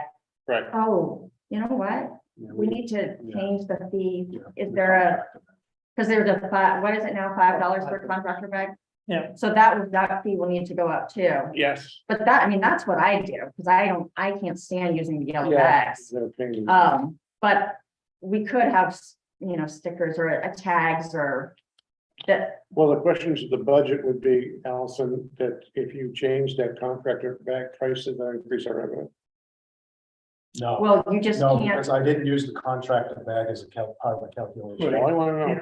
but you need, no, but you need. We need to change the price of the contract. Yeah. Otherwise, we're gonna be No, not I capturing. was gonna do that. What I was questioning was what is the Guys, gallons? I'm just trying to make sure the budget is right. No, the budget doesn't count for that. All right. The flaw with bags that I see is you don't have to have a contractor bag or a yellow bag to throw them in the dumpster. You just have to have the perception that you have one or the other. and you go and dump it in the dumpster. And that's the way it is, because I've seen it firsthand. I've seen someone So I was talking about this. truckload of bags, buy some bags at the same time, Yeah, and then- go to the dumpster, throw them all out, have the bags, drive away. And So- bing, Yeah, bang, so there's boom, there's already this problem of Right, shrinkage or that whatever. was what I was just talking about Yeah. earlier. I agree. It's like the swap shop, not paying for something there, it's not paying for the trash. We gotta put a little bit more, control mechanisms in play. They have barcode readers where you wrap the thing around the top and you go to the end and the guy says, all right, throw it in and beat, it's been paid for. There's ways around this. Yeah. If We're this, gonna if get, this was a private business, we wouldn't be operating the way that. we'll lose somehow we handle. There would be more. But again, good point, Brian. I want to bring us back to the budget. The budget currently reflects staying with the yellow bag concept, and that's what the numbers are for. So let's move on to, Are we making a list of strategic and capital planning committee items? It's I getting already, to fun. no, I'm just making double notes. I We already get have. three I didn't have the meetings bags. worth of notes. Some of it can be finance committee stuff. Did Brian, did Yeah. you do the finance committee? Or Mike's committee? I'm on the governance. That's correct. Another issue. Account 130, which is recycling, operational recycling. This is 116,000 and change. Recommended budget, which is up about $20,000 from the previous year. Comments, questions? The electricity line, is that simply from CMP's rate increases? You're lucky if it's that low. I got my new bill yesterday morning. It's real. Yeah, Trust me. maybe you should pay attention. Oh, did that already kicked in? That's the Oh, January yeah. first. Oh, yeah. I probably did too. It just came out automatically and I don't look at I got it. electric car for sale. Good luck. Anyway, No, I don't. besides the sticker shock of electricity, is there any- Just a follow-up. Yeah. To the finance committee meeting, and that was one of the action items we had to look into. We did look into that. Yeah. What's that? So when we went over the budget, the question was, you have the transmission portion and the provider portion. Right. And CMP said there was a 49% increase going towards their rates. The question was, does that apply to the provider and the supplier portion? That We checked into it, this covers the costs. It should cover it. So. Yeah, you're gonna see that on all accounts. Can you add Yes. solar panels to the strategic and capital? Well, what? For the transfer station, look at this number. What, as soon as we close the landfill. Yes, I was about to say. That's what I thought too. When it's closed. Well, I think we should find a way to use the 55 gallons a minute to drive a turbine. Turbine, yeah. That's a Yeah, problem. they've done, there are places where, I think the energy thing is a huge question. And it's gonna get bigger, it's not gonna get less. Yeah. Yes. and the leaching is what really is gonna kill us. Electricity is like no deal. Almost. I know.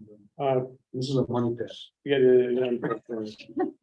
So on to the operational C, B, and D, Oh, which is a fun one also, which is $120,000, up only $90,000. Whether it's from, when I say up from, I'm talking about FY23.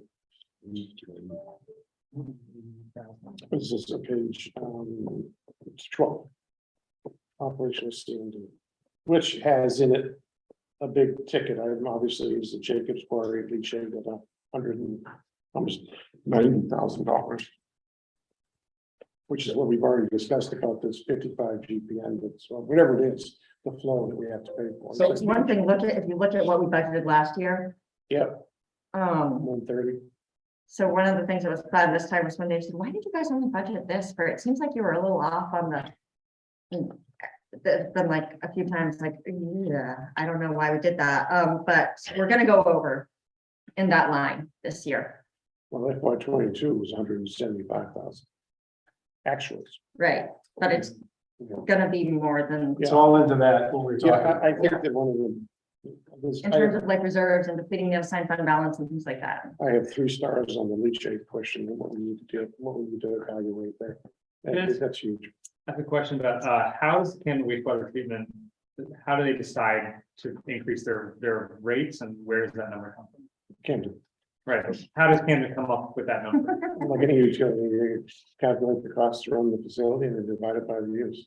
Yeah, and then there's the Yeah. solids, there's a Then we have to solids build factor and new a plant. sludge factor in there too. That all gets That's- mushed together. Basically, we just build a new plant. We're building major upgrades to our plant and the town used to pay for capital improvements used to be funded by taxpayers in Camden for years and years and years. That's how rates were kept low when we did the big $13.5 million upgrade. We, in order to be able to get a USDA loan, that had to be switched to a user fee. I mean, Camden's doing basically what we're talking about at Make Solid Waste, I was switching to that gonna user fee What Brian, system, and it's going way up, but That's quite a sword jump cuts both on the, ways. the mattress diversion, Yeah, $14,000 jump. Yeah, so, just because of the PFAS. no, so mattresses were going into the landfill. Right. Being transferred. Now we're transferring them off. They get sent off as bulky waste. That is something we want to talk about strategic planning, and that's something that we need to. Not burying mattresses because of the carpeting, because of PFAS. no, they start fires. They there's start huge problems. fires, they get wrapped up into the equipment, I mean, they get really expensive operationally, and PFAS is a good reason.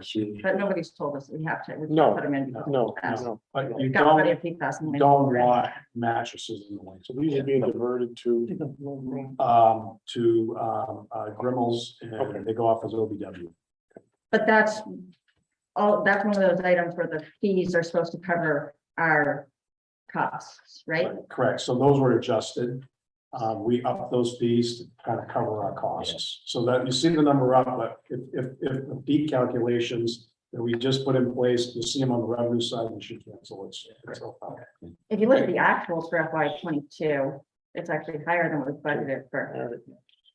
Any other questions on this one? Well, Can we read it? we doubled the prices Of which the one? mattress, but this price is a lot more than double, so it can't cancel out unless one is in line with the other, correct? Double, It didn't actually double, it doubled from, or more than doubled from what we budgeted, Okay. but not from the actual, FY 22 actually was 23,000, Okay, all right. right? which actually And still kind of brings up a similar question. It does, it does.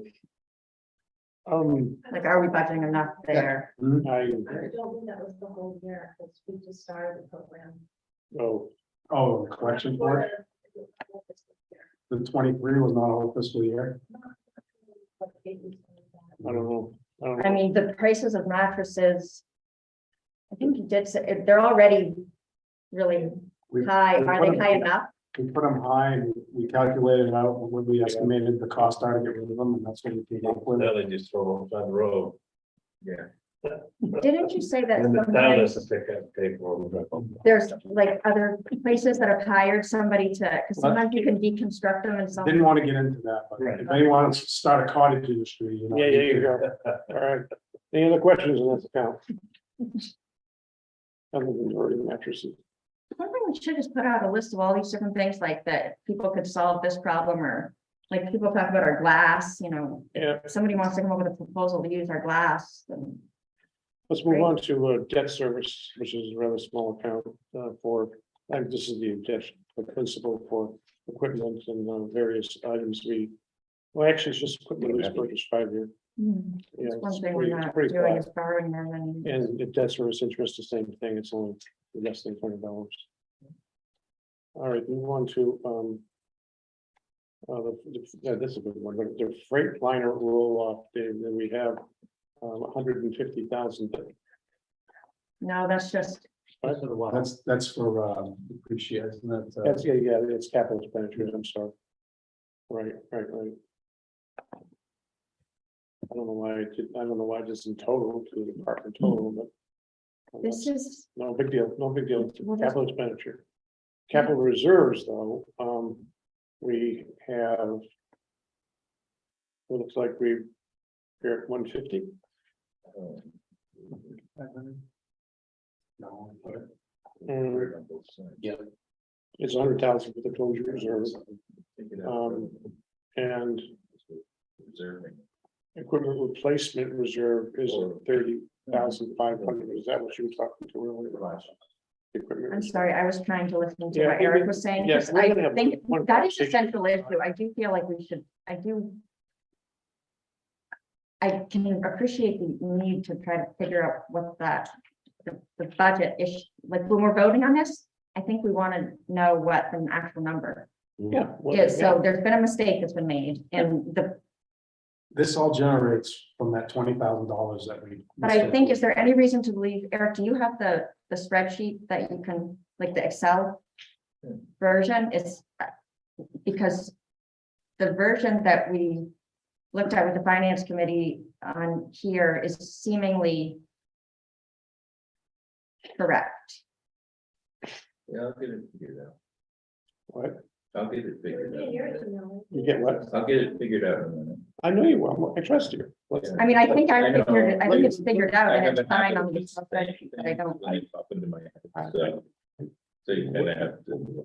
I'm the same way, so it's no worries. Can we take like 5 or 10 and let the finance people solve it? I like that idea. Can we, I really want to straighten out this. Because it seems like the spreadsheet that Dave sent us that's in the actual, the Excel spreadsheet.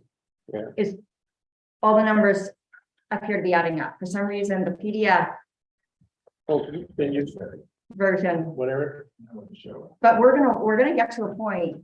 I mean, I don't enjoy doing this either because it shows that, we made a mistake or somebody did, but We didn't, we put it on both sides. I don't think I did. we are gonna want to vote on the numbers that we know are Yes, right. yes. It won't take long. Just focus. So.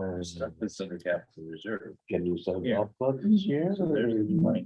We also, yeah, This thing was- we also. Good luck.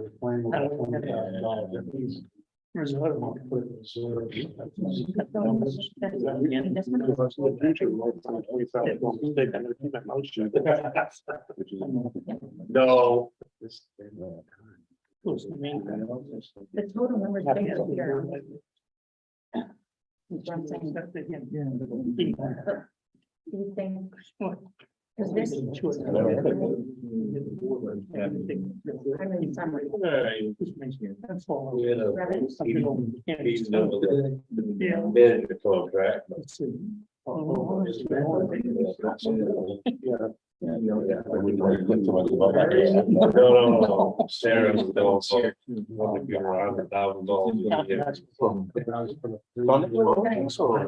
training to keep it. That's why. Right. Yeah. I mean, just.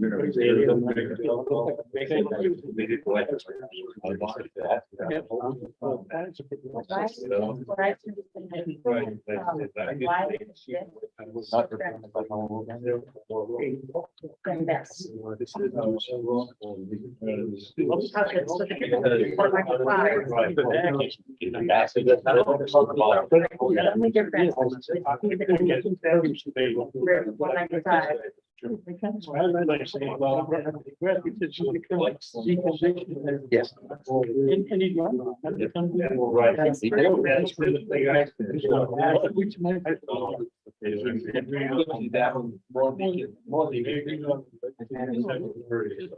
Is the business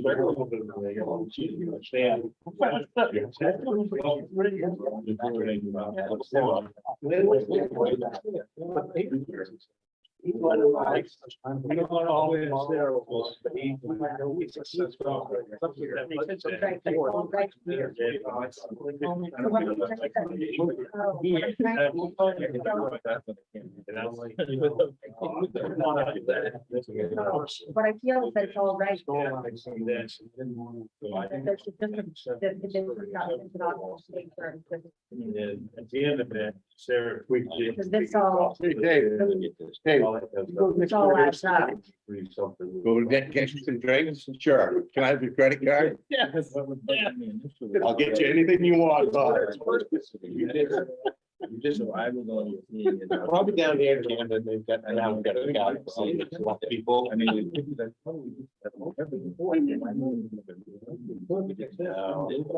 Expense. If we started drinking, everybody won't stay long. That's very true. And I was. Probably not a good idea.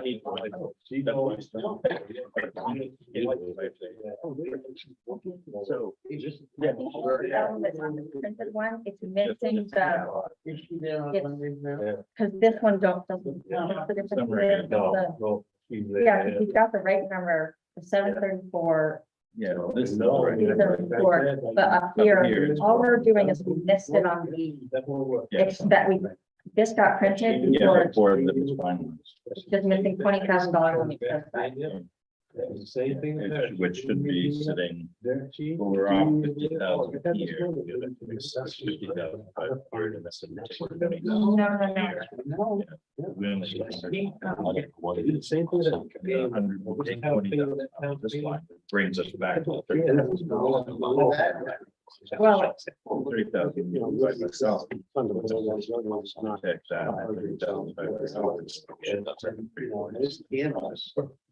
so when reviewing this, then. As long as we can sell that. That's the. Cookie bus. Yeah. I don't. Got it sorted out. Yeah. So, All right, gentlemen, ladies, gentlemen. got it sorted out. So this is the right number. Okay, 273, because what happened is on the printed one, if you look, we only have 100,000 sitting here. Yeah. And it should be 150,500, and that is 215, so take the 20 out of there, add the 35, and you come back to. so the correct number is This- 2734. this is the correct number. Thank you. Because we moved the 20,000 from the admin line, stuck it into a reserve line, but then also used that same reserve line, Got it. so it washed out. Thank you, guys. Thank you very much. So the whole thing, right? Yep, okay. Yeah. This is just protection. So you're not gonna take back all that stuff about the, you know, The boo-boo. On to capital. No, but so the We central don't need message anything. I here, am. that we're voting on this version. Yeah, listen. Do you have any thoughts on, are you feeling? You've been a part of all this, David, so, Well, I think that's right. okay, good. They just confirmed it is, betting the farm on it. Yeah, still three. Let's stop the conversation, go back to the budget review, which is capital reserves, the 140. Can't read it, 148 account, which it's 148. 148. Yeah. Yeah, Page 15. page Yeah, 15, there which is a total of $150,000. It has our biggest numbers are. The closure reserve, 100,000. The proposed equipment replacement. There on.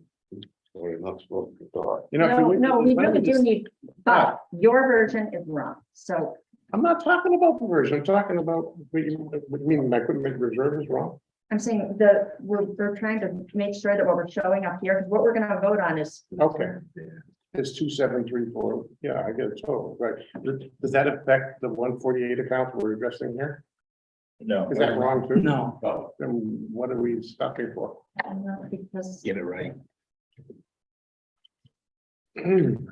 Back to account 148, which is capital reserves. Again, this is Allison brought up earlier about the reserves needing replenishment.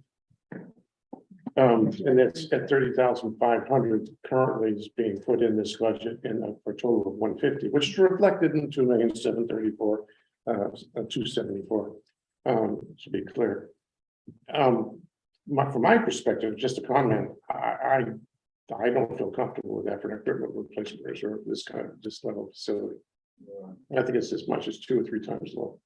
Right, well, initially we didn't have anything in there, and then Yep. started talking about it and discussing what. I'm just making a Die in point. 18 months. So this 30,500 was actually replacing the 30,500 on something that you're gonna be spending now, right? That quote that you received, I think this was bringing it No. similar, wasn't it? No, that was, you talking about the money from Baylor? Yeah, wasn't that about the same? No, that was something different. Or, That was covering the current year that we're in. well, right, that's what Yeah, I'm saying, right. and we were putting it back in this budget. So what he's saying is, we have taken 60, you guys have taken $60,000 for a baler replacement and repair. You know, And we got a quote that ended up being only about 35,000. Uh-huh. So there's gonna be a delta of the two, yeah, which that extra should go into. But it doesn't really go into replacement reserve, it will go into, it doesn't. Right. Yeah. So I think that doesn't put it into. You could do a transfer to reserve after the fact, right? all I'm saying is, there is a bit of a shell game you play with undesignated reserves. Right. As well as equipment reserves. All I'm saying is, that just from my perspective, it's not enough. No, I agree with And you. I don't think that brings it up to probably as much as it should be either. Yeah. You know, you're talking 60,000 at that. This, point. this should be close to the better part of So that ship, what are you gonna do with that? what. You're gonna try to sell it? I talked to Gordon Levy, working something out where he would grind the wood Yeah. if I let him use the thing. and, Oh. a certain period of time. So then we wouldn't have the I just expense. thought, if you sold that, that would be something we could put back in the big sales. not worth it. Yeah, I mean, it's just my comment, it's just my feeling. I think the facility the size, that's woefully low. Yeah, Bob, 'cause- what do you think would be a good number? And the equipment replacement, Is that what you're saying? Yeah. Sorry, yeah. I think the larger portion, let's see. You know, the other thing too, Bob, is 80,000, 60, 80,000, what do you want to spend it on? 60 days. whatever we need to. Well. You've I mean, let got, me ask this question. Do you feel that's enough for this facility for equipment reserve? I don't, but I remember the conversation we had about this at this point. Yeah. And the thought was is that we have borrowing power, and we could borrow money to make a capital investment if we had to. I think that's what we had talked about during the budget meeting, wasn't it? Yeah. Well, I mean, this is, the money was- that's there is supposed to be for things like to repair equipment Yeah. that we have. If Yeah. it comes up that something needs to be completely replaced, mhm, that's gonna be a that's different. board meeting. I mean, we would have to be prepared to have some board meetings and talk about the need to maybe finance something, but for years, they let that get really, there was a lot of money in there. And then with the idea that they weren't really gonna replace or repair anything, it was gonna get rolled over into this big grand redesign. And then for the last several years, the board has felt that it was like kind of irresponsible to just amass large amounts of money in reserve funds with no real plans. So that does speak to the need for the capital, what do we call it, the capital improvement or capital reserve plan of all the all the equipment that we have and what the expectations are. Mr. Dave, I would point out that the estimate for the end of this fiscal year that we're in, we'll have just a little bit under $25,000 left in that reserve. And we're putting 30,500 so we're in. building it to about 60. So it would be 54, That's what we said. 50 something $1,000. Important. Again, I think it's light, but it's better. Well, there's also some money in the facility reserve.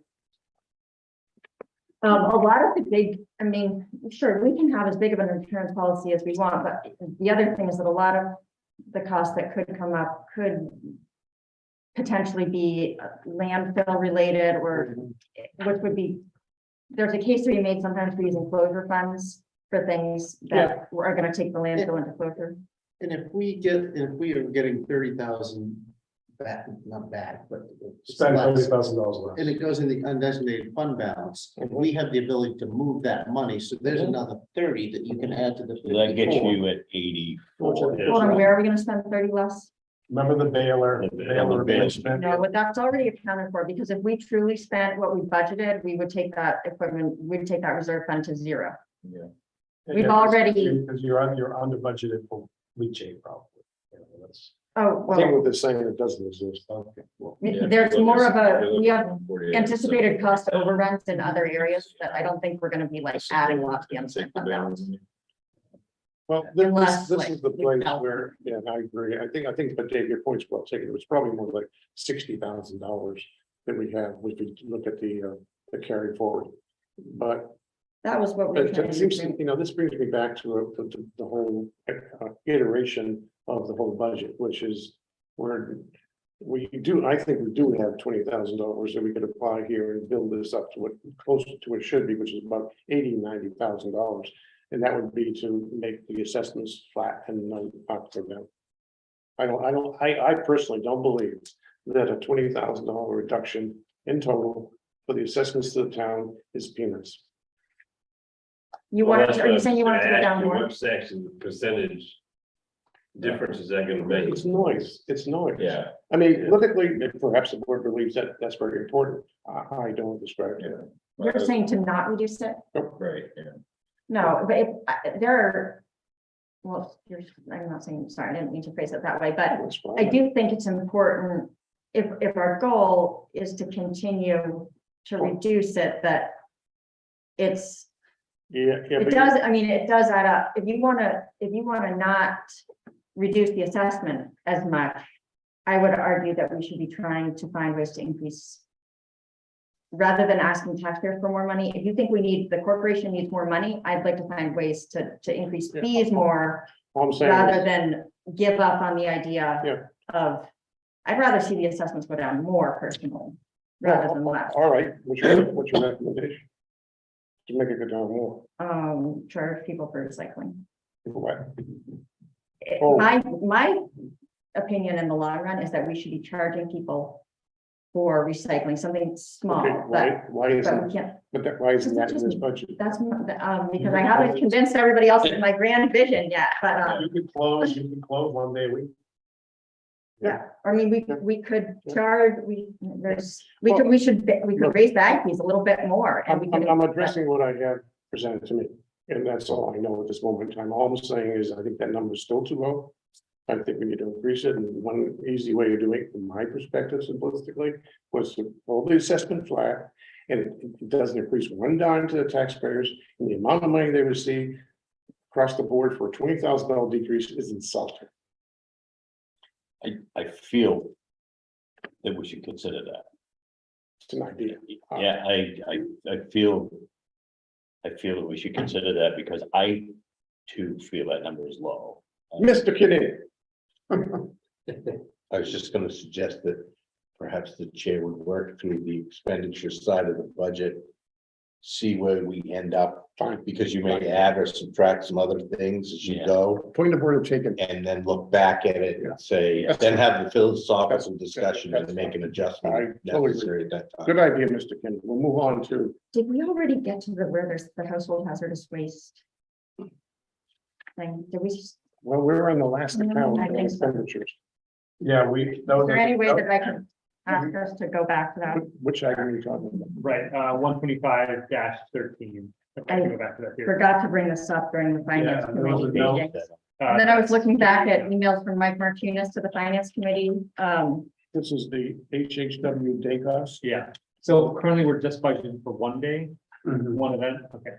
It says right in there, the notes may want to double and have two. So what is? I always miss this every year. I think we should double it. Not for me, but just. Maybe Dave, you should give an introduction, like an overview of what we're talking about.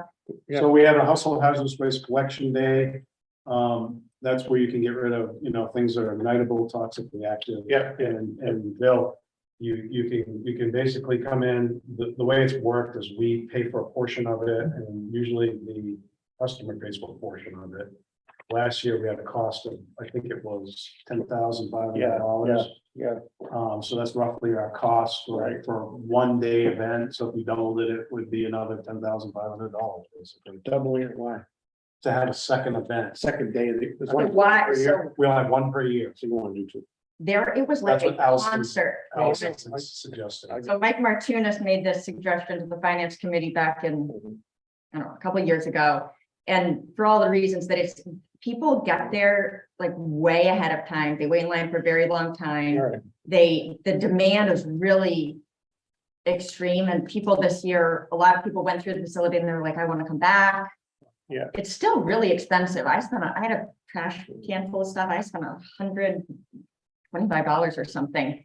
But this is, we're talking about cost here. Either we're not charging enough, No, we want to double, we want to have a second event. I can try and understand why this is a cost. She's talking about. Because We have- it's been decided in the past that there are a few things that the facility does subsidize for Okay, environmental this- reasons. this So is there's one of them. recycling. And then because Right, household hazardous waste right. getting into the waste stream into landfills is deemed as like really bad. We don't want people to pour it down the drain. And firefighting. But you're right, it's a departure from, that's an important thing to say, Nate, that it's one of those items where we're not following Right. that, and the board should make a decision of, you know, we should do that consciously, that if we think there's value in it enough to subsidize, then most places have at least one free day. Or I don't know about most, but many. Well, I think the board just needs to make a decision, and we want one or two. Yeah, also hazardous waste events a year, and $212,500 each. It's pretty popular, I always say that. I mean, we had a line all the way out. Yeah, I agree. I know it's very popular because there's a lot of stuff out there, especially pens and stuff. I mean, it's letting people get rid of the stuff that's making them sick in their basement and. So the popular part is they're getting it's cheaper. Right. Let's cut to the chase here. The reason why it's popular is because it's cheap. Well, It's there's no other outlet. There's no other. There's no other place to get rid of it. You can't bring it My in. point is, you gotta, you're Well, paying well- half price, right? Basically what we're saying. Sure. So there's, you know, if I can go on a day and pay full price, or go on a day. No, there's no other time You're you can literally go not allowed. anywhere. Like for paint, you can, there's So- places for paint, but Why- not for. Why can't we? Where would you? No, Yeah. okay, if we can take it there one day and pay half price, why can't I take it there another day and pay full price? It's the facility. We bring in an outside contractor. Yeah, it's not us, it's you. As- It's We have to hire. it's an additional benefit that You gotta have a chemist, you gotta have all these people. Yeah. But like on that second day, You're saying let them pay for all of it? Yeah. Oh, I see. if it's that popular, you can find out exactly how popular it is by, you can have it twice a year. One, we pay for half. The second one, they pay for the whole thing, and then you can find out how popular it really is. That's true. Right, That's an experiment right there. Right. You find out. right. I mean, I'd rather have it full price the second time, than not have a second one. So I was scared of that, and I see this stuff don't works, they go down, realize that's too much. They're gonna go upside on the bushes. that's what they do. literally what happens. I mean, that's the entire That's reason what of it these. is. It's like charging for light bulbs. Have the fires, mattresses, Light bulbs, TVs. oh, yeah. If we went next year, this idea, Brian, we could probably Right, evaluate and see how it did. And, you know, but keep in mind, next year, we may be looking at this again. And, you know, we could, I was gonna say, do it, try it that way for the next year. And see how- Maybe everybody should try to come to this next one. I told myself for years, I forgot every single year. And then finally I was there. I had a lot of toxic stuff, but Does anybody disagree with Brian's recommendation? I mean, I do disagree with it because I think the entire purpose of this is one of those areas where people have all of this stuff that is making them Yeah. sick and they truly do decide to do. So But it's not just making sense. So this is the philosophy behind it. Is people can't afford it, right? So they either throw it in the woods, they'll leave it in their basement because they don't want to get rid of it, and if they don't have a fire or something. Yeah. Then you have firefighters that are exposed to these chemicals. That's the thought, one of the other thought processes behind it. That's why they try to get it out of the woods. All right. That, or people will put it in a bag and throw it in the hopper, and that's not where it belongs either. It'll end up spilling on the road and driving down the road. Or they'll go in the woods or they'll pour it down the drain. So you don't really want them to do that. So you make it affordable so they can get rid of it. If you charge them for it, some people are just not gonna pay for it. Well, some people aren't gonna care about the 3 days, they miss it, they still pour it down the drain. Right, exactly. But bottom line is we have, sounds like, if my notes correct, I mean, they're not like a spreadsheet, that we have two items on the budget that have been raised. One was the 12,500 addition for this extra day or not. And 10,000. Yeah, 10 bucks. I thought it was 12,500. 10, but Yeah, okay, 10,500, that's good. All right, 10,500 for that. And the other one is the equipment reserve line. That's the fundamental decision we have to come to. It comes down to the philosophy of that Allison presented in the committee did about the, if we hold the 2.7, if we hold the 2.734, not 2.734 million, the only way to hold that, it would be to steal 20,000 from the assessment, that's an idea, and use it for whatever, for 10,005, or, throw some money in capital reserve. But the other thing, I think the board needs to understand is we're not gonna be able to solve all the problems with one budget. So I think equipment reserves in particular, we may have to incrementally increase year in, year out. And, if we don't want to, throw it all at that, that's fine. But those are the two items that I think, there's one other element, which is looking at the revenue line to increase it. The revenue Right. is in here as count one, for the facility. Operational income as well as bottle returns, etc. Well, is there any place in the revenue side that, I hate to ask it this way, but that we can consider being a little more aggressive on? This might be a good, I know you didn't want to budget optimistically, Dave, but maybe to share what you shared with the wastewater group about some ideas for the metal and some, Okay, yep. So one of the areas that we could look at revenue is the metal area is we basically put all our metal in. What the metal? Metal revenue. The So, metal, bulky metal metal sales. sales, at the gate, 1-09. which is 75,000 currently recommended, your income. So what I want to do is I want to put a person on staff that area so that there's more direction where the brush and where the metal and where the, keep that sheetrock area a little cleaner.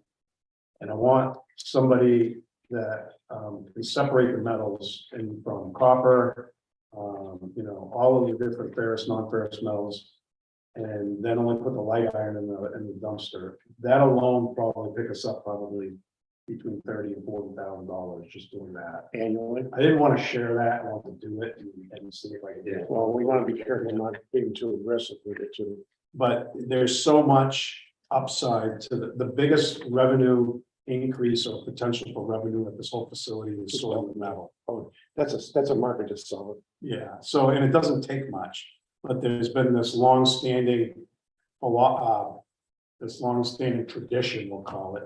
Go ahead, Jim. you tell them, Jim. You Thank know all about it. I do Yeah. know all about it. So I have to quell that. All I have goes to- home in the trunk. Right, I gotta manage it, and I gotta fight with people Jake, about it. what would you feel? I mean, I think we could get $10,000 if we did a little separation out of Yep, revenue. I agree with you. So 75 to 85. Yeah, So is that what we're saying? Well, it's No, it says 34,406, isn't it? Bulky metal I'm looking sales. at 1-09. Up here you have 75 already. What line are we looking at? I think you might be looking at year to date, or what do you? Because our actuals for 22 were 83, I'm looking at bulky metal sales of the gate. right? 1-09. To your, Yeah, FY 24 manager, 75,000. Correct. That's what I make it the wrong one. okay. Yeah, here, which I'm not- Number judge. 75. Page 1 of On revenue. the 7, right? I think Yes, page Bulky one of metal those. sales gate 75,000. Okay, Yeah. so are you saying that you feel comfortable? Yeah, I agree. We don't want to. I think we can put $10,000 in there. add 10,000. Yeah. I think, Change it to 85. 80. Yeah, that's what I'm saying. Yeah. Well, I I mean, this is a little I bit totally agree. scary, We shouldn't get overly aggressive with revenues because it's Yeah. dangerous times we live in. And Dave mentioned, 20 to 30 is a little time out. Let's not get that. But $10,000 is not that. Are there any other potential revenue sources the board should look at similarly?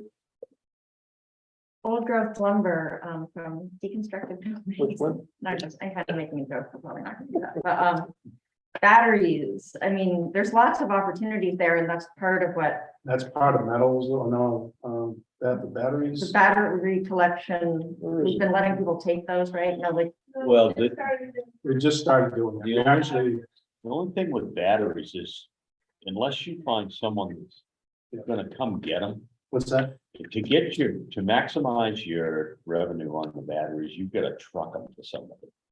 Yeah, Yeah, but You you know, gotta I take them to Napa, you know, what I mean, it's not Yeah. like it's a big deal. I mean, it's like, they'll give you $8 a piece for them. And we weren't even. And the auto parts place will, without, Yeah. usually it's one swap. Nope. You buy one, but they will take them. Yeah, they'll take them. Okay, so there's one right in Rockport, and do that too then. Yeah. There's not all batteries you can take to them. They're lead acid batteries. Yeah, yeah. Okay, but we weren't, those were disappearing. Yeah, because someone else was there. Right. Somebody's taking it. So we created a box, Yeah. and now we're putting them in the box, and then we take them to the Napa and we get the $8. Okay, there you go. So, That's actually started. yeah, we did that. We got our first check, we got $300, and we haven't, even- we've just been doing it for a few. So they cut you a weeks. check for that. oh, that's great. Yeah, They picked them up.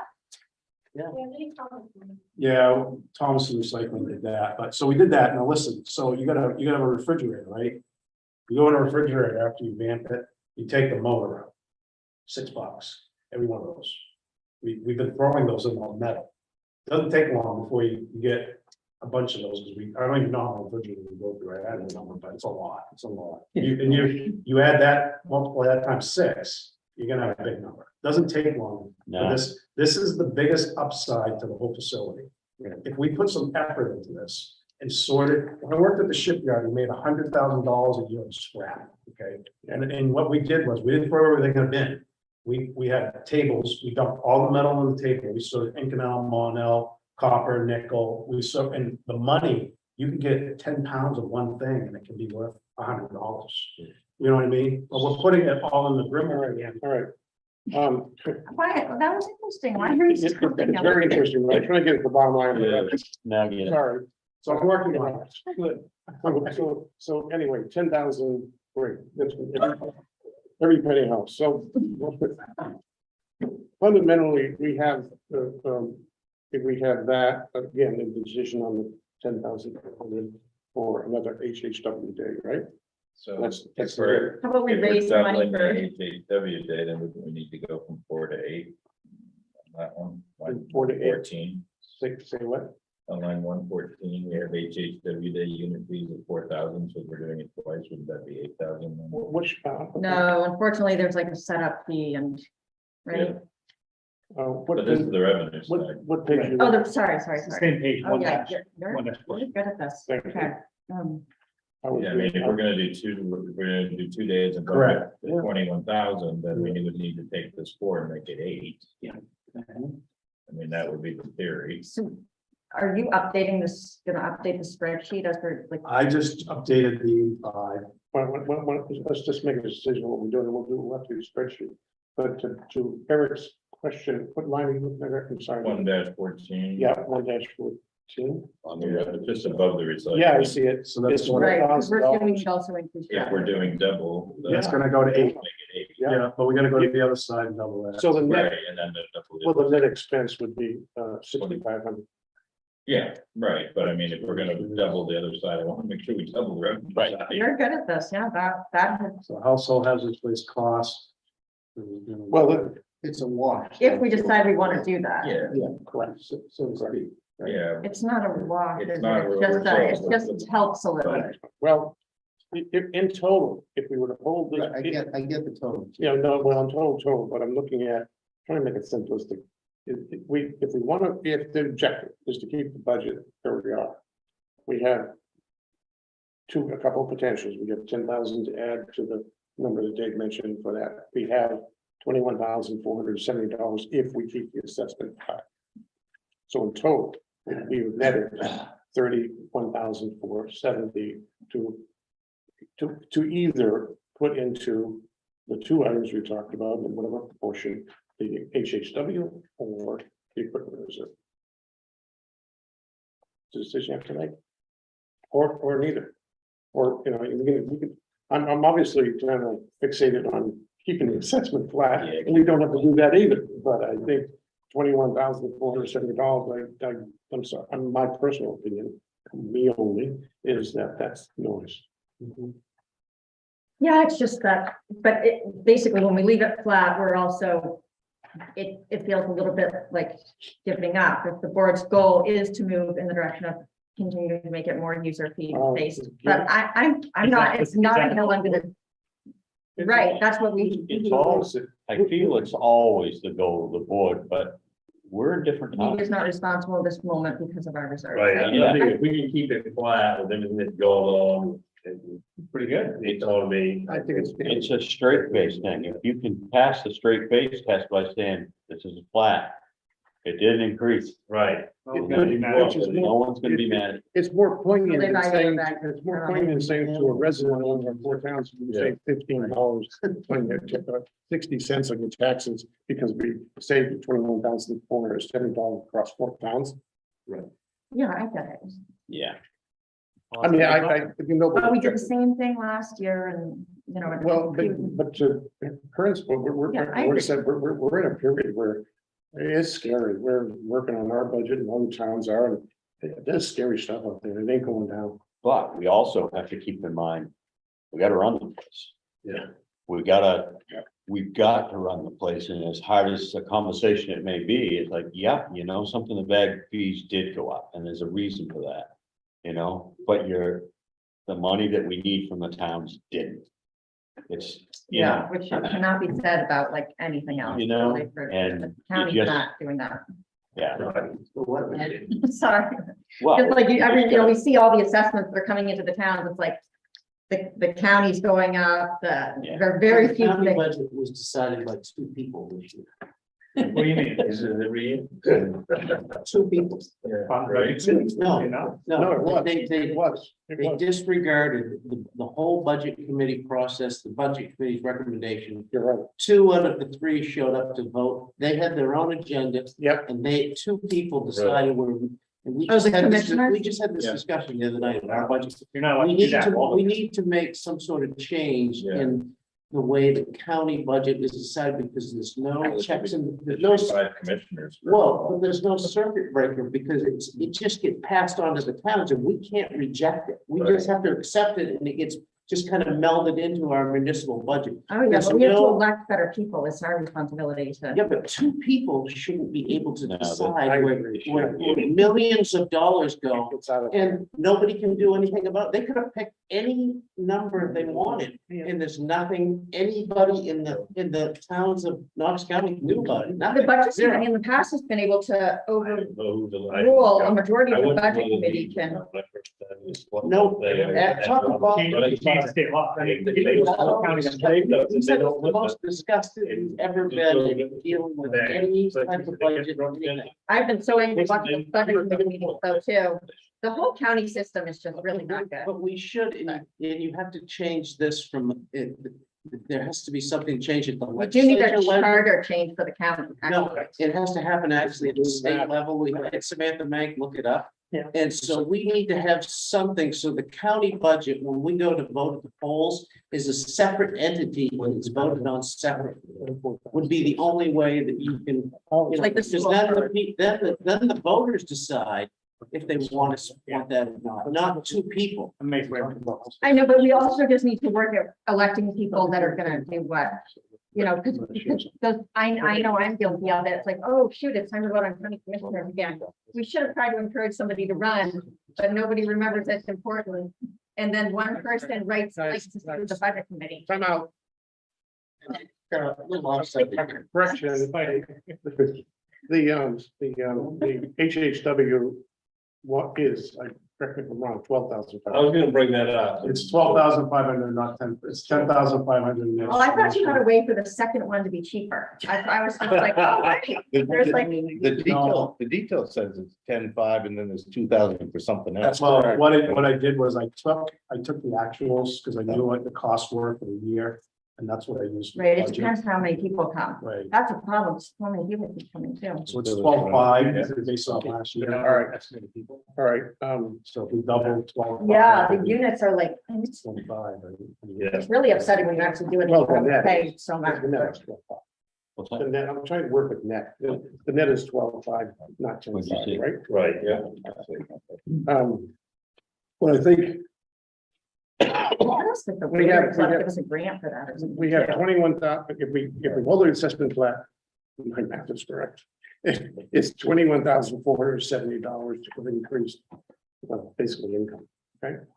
Plus 10,000 of the item we changed, which is the metals. So that's a total of $31,470 increased income revenue. So with that, I would propose that some portion of that go to increasing the equipment reserve. And if you decide, or all of it, or if we want to fund 12,500 for the extra HHW thing, an extra day, it would reduce to 31,475, 12,500. Does it, or don't do the HHW extra day, and the full 31,470 would go to equipment reserve. That could be even more confusing, but if it's 12.5, 4 is wrong. Right, it's still four. So But that's not 50% of 12.5. I don't know. I don't know where the board is coming from. That's Yeah, based that's on my the point. fees, so it's It what should is it, be a two-thirds? 6,250 I don't think it's half. if it was 12.5, right? No, what happens is there's a setup fee and then there's half of the unit fee. So you got, they don't split that setup. fee Yeah, but amongst the we unit fee. can split it. The 4 is based on what we charge. Why would we right? bother? No, what I'm saying is, if it costs $100 for me to get rid of this, Yeah, we're gonna pay half of that, whatever the total cost is, instead of saying, okay, what's the total cost? right. And the organization is gonna pay 50% of it. I mean, that keeps it simple, right? It's You not tell saying- people we're paying for half of the cost of you getting rid of this, and they don't really care where those half of costs are made up of, right? Because we charge them at the gate and it's $15 for half a unit. And then or 1 unit rather. And then there's another part of that bill, which is the setup fee.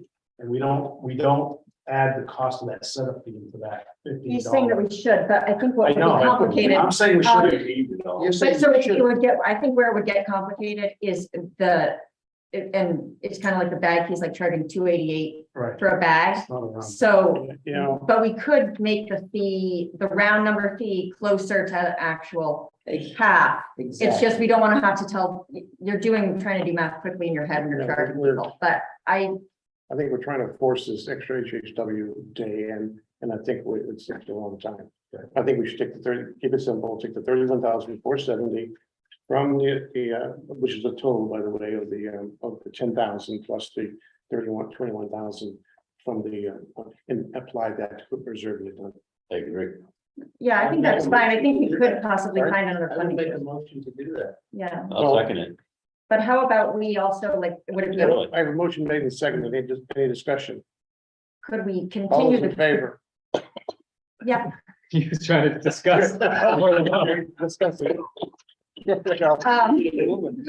Next meeting. I do know the rules by now. I would at least hope. Aren't you gonna say one conversation at a time? Please do.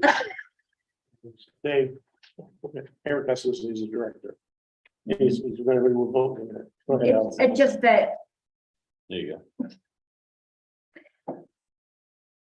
I would hope that the board would continue to have this as a goal. So if I would agree. it doesn't necessarily so, the Rotary Club funds small grants, so could we at least endorse the idea of us saying, we can get a community group to sponsor it, or that we should still try to, Well, I Do would it. think we would always want to try to do Yeah. that. But we need to, I feel that we need to own it too. So we're planning for it. I think we should. But you know what I mean? But we always want to be trying to, hey, right, That's one something thing we if- haven't done a lot is grants. Right. For the organization, and right now, there are a lot of grants available for this kind of thing, and so, Right. anyway, it's a Right. topic for I know, it's the future. definitely worth putting, that's what I was thinking of the whole time we talked, there must be some organization that same thing, they support this. They Right, support us for trying to do it. the idea that it all Yeah, needs to be sure. funded by municipalities is kind of crazy. Yeah. Because it's not gonna get funded in towns that don't have money, if it's important, then it needs to come from somewhere else. Any other discussion? All those in favor? This is specifically the entire budget or one No, budget waste day? There's a motion on. You made a motion on the 31,000, Into the reserve. 31,000, Okay. 470 to go from the levelizing the assessment to equipment reserve. Okay. And not with that, it would change the help, Eric, to 734 to, you got it, have it? Oh, I see, I got 2734, yeah. What does it become? Doesn't, it's not gonna change the, No, it does change. That, the same. not gonna change the 518 2,734. have to be, That is, It Yeah. does, that's it. how do we get to the 518? we've increased the expense. of the You increase the capital reserve. expense side by 31,000 470, and you increase the revenue. right, by- right, right. It's just a different number, but they balance, so I can do the math, and you can't do it on the computer. I could do it on the computer. I didn't think I was asked to do that. Okay. That's all right. It's just, I don't see that there is anybody. I have Assessment, so we gotta go. 2,665,740. Mhm. Sometimes it kind of. Big block. Yeah, no, well, that's what it's. I mean, that is the ultimate goal. We really do what we want with Assessment. person Calculation. Invisible mouse. in this, but unfortunately, it's not been possible so far. Do we have? One that would number hope. yet? Column. I know, that's what I'm thinking. I'm like, it's not. There's nothing. Board directors. Yeah, you- Moving around or? Hey, so We're gonna come the back. fact We're that gonna- we should preserve the record of the finance committee line. Oh, God, no. No, but one good thing about this is that I can revert to the previous version and that's. Total assessment should be yes. But No, the total assessment would be 554, 164. What? It's the same as that one. it's really nice having you here. Thank you for coming. Doing all that. Yeah, 22, 23. This is the time to speak up here. While we're correcting the numbers, maybe Allison, That's good. Okay. maybe, while we're correcting numbers, we can vote on that. If you have a motion to establish a transfer reserve account funds, you need to make something for us to agree. Yes, one of the problems in the past, and you can just kind of see from the audit, is that sometimes we also need to make sure that it's noted. Every time we make anytime we do anything with reserves, the board has to vote, and Yes. then that has to get to Jody Yes, so that it gets to the auditor. yes. And So- that hasn't always happened, but we need to. Are you asking about the, The motion you're asking for. so that would be in conjunction with the budget though too, so it's kind of like, Need one to do the other. yeah, it's the waste, it's basically taking the waste reduction reserve fund, which would be good to review what the purpose of that From the. was, from so the- for, From the approved budget, yeah, I don't understand why we can't vote on that. well, we can, right, then you just have to leave it in the budget too. We can establish a reserve fund, I suppose, without funding it. The reserve fund is going to be funded by Okay, actions taken in the budget. got it. But are you? But we can certainly do the vote to establish a reserve. That's my, Basically, the recommendation is here that the way for the last year or two, when we made the decision to go with the lowest cost option for trash, rather than doing Eco-Maine before, which had provided small grants to Yeah. community groups and all that stuff. Not everybody was here for that though, Bob. So, and we do need to be able to have, when we have a reserve fund, we have to have an established purpose that the board agrees on. And the procedure for spending it. So, rather than we wanted to be able to duplicate that essentially, by providing the groups that still wanted to apply for grants from before. So, but we put it in the operating budget, the board the last 2 years or last year, we put it in the operating budget, this waste reduction education line. And really, the way that the board intends to use it was for applications or proposals from groups or community members, or we could also use it within our own, we could decide to fund the regeneration program with it or something too. But since we don't have an exact plan right now, and any spending of that money requires or is intended to require board approval. Yeah. We thought it's better to also, when we haven't spent it in the past, it's getting rolled over into the unassigned fund balance, basically funding our landfill revenue deficit, which wasn't the intention. So it should really be a reserve fund. And then the board can choose to allocate it if we want to approve a proposal. It's just taking it out of the operating budget and creating a reserve fund with that $20,000. So right now, what we'll be doing is motioning, I still here to establish this category of the transfer reserve account fund. And we It's not can, called a transfer. Waste reduction reserve. Yeah, to establish the Okay. waste reduction reserve fund. okay. The account, waste reduction account.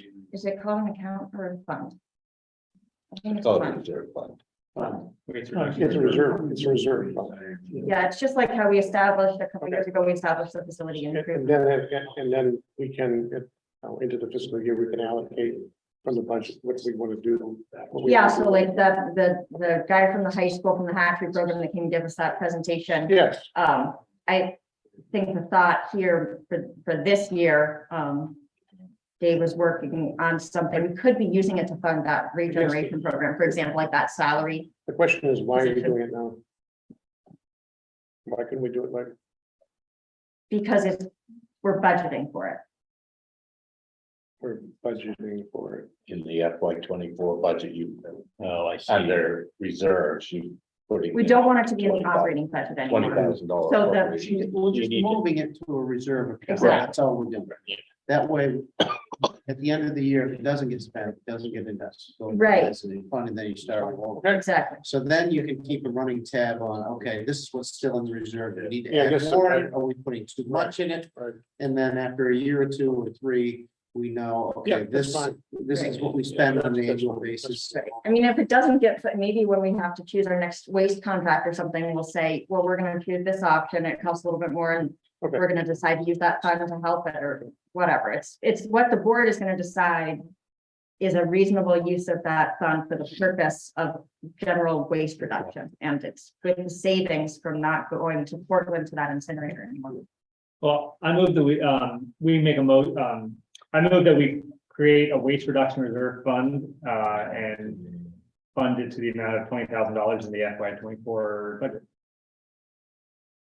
Second, Where Is that how we want to say we that? might just want to establish it now and then. Yeah, I would establish it. You're, Yeah. I'm not, you want to be careful what numbers we're playing with. We can We always, haven't, nobody's proposed to change that number. It's the same. where's the number coming from? It's- Yeah. It's really not, we do need to, a board vote to transfer money in there and Is the money in the expenses or revenue? vote. Because we are planning to spend it too in this, We're gonna vote in a few minutes on a total Yeah. amount. but it all includes that number, so, Okay, those are gonna change that number? no, No, Okay, No, we're just establishing that we're, it's just, it's all fine. part of the establishing. recommended. that's fine. I would agree with Yeah. that. That's fine. Okay, Motion made and seconded. Any further discussion? All's in favor? Unanimous. Thank you. We're gonna need to do the same thing, well, not the same thing, but we're gonna need to put money in the equipment replacement fund too. The question I have is, you guys come up Right, with the David? number I already have? Sure. What is Like it? the light, Jim. That is. Measure. That, Do we need to vote on this CD and D rate going up? Because that's usually. We already voted on that. We already did. Oh, the MSW, CD and you mean MSW? it's in, will be all in the. Yes, It's in the we do budget. need to vote on that. which way is it? no, I didn't have. no, That's all the, right, but- that's the proposed new per time fee for MSW, not for CDD. Right, With the CDD, we did at a Yeah. previous, a few Yeah. meetings back. We did. We're not proposing a change on CDD right now. All right, so we'll just wait until we get the number from our boys over here, and that's what we'll move to be the budget decision for FY 54, which Hmm.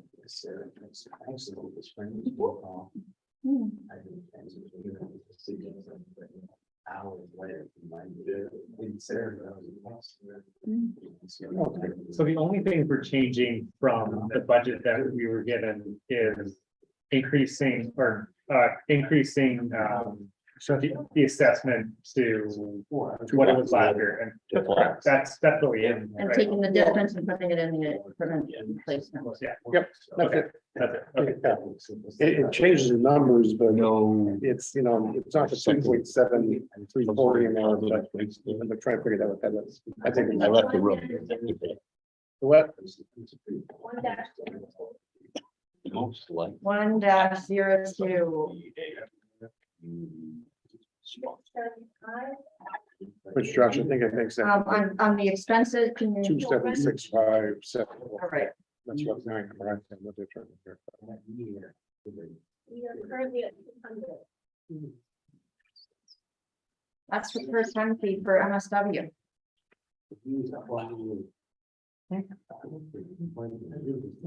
Well, they set him up. No, there's a per ton fee too. You know, they didn't. Not everybody uses bags, so when you change the bag, you have to change the per ton per pound fee too.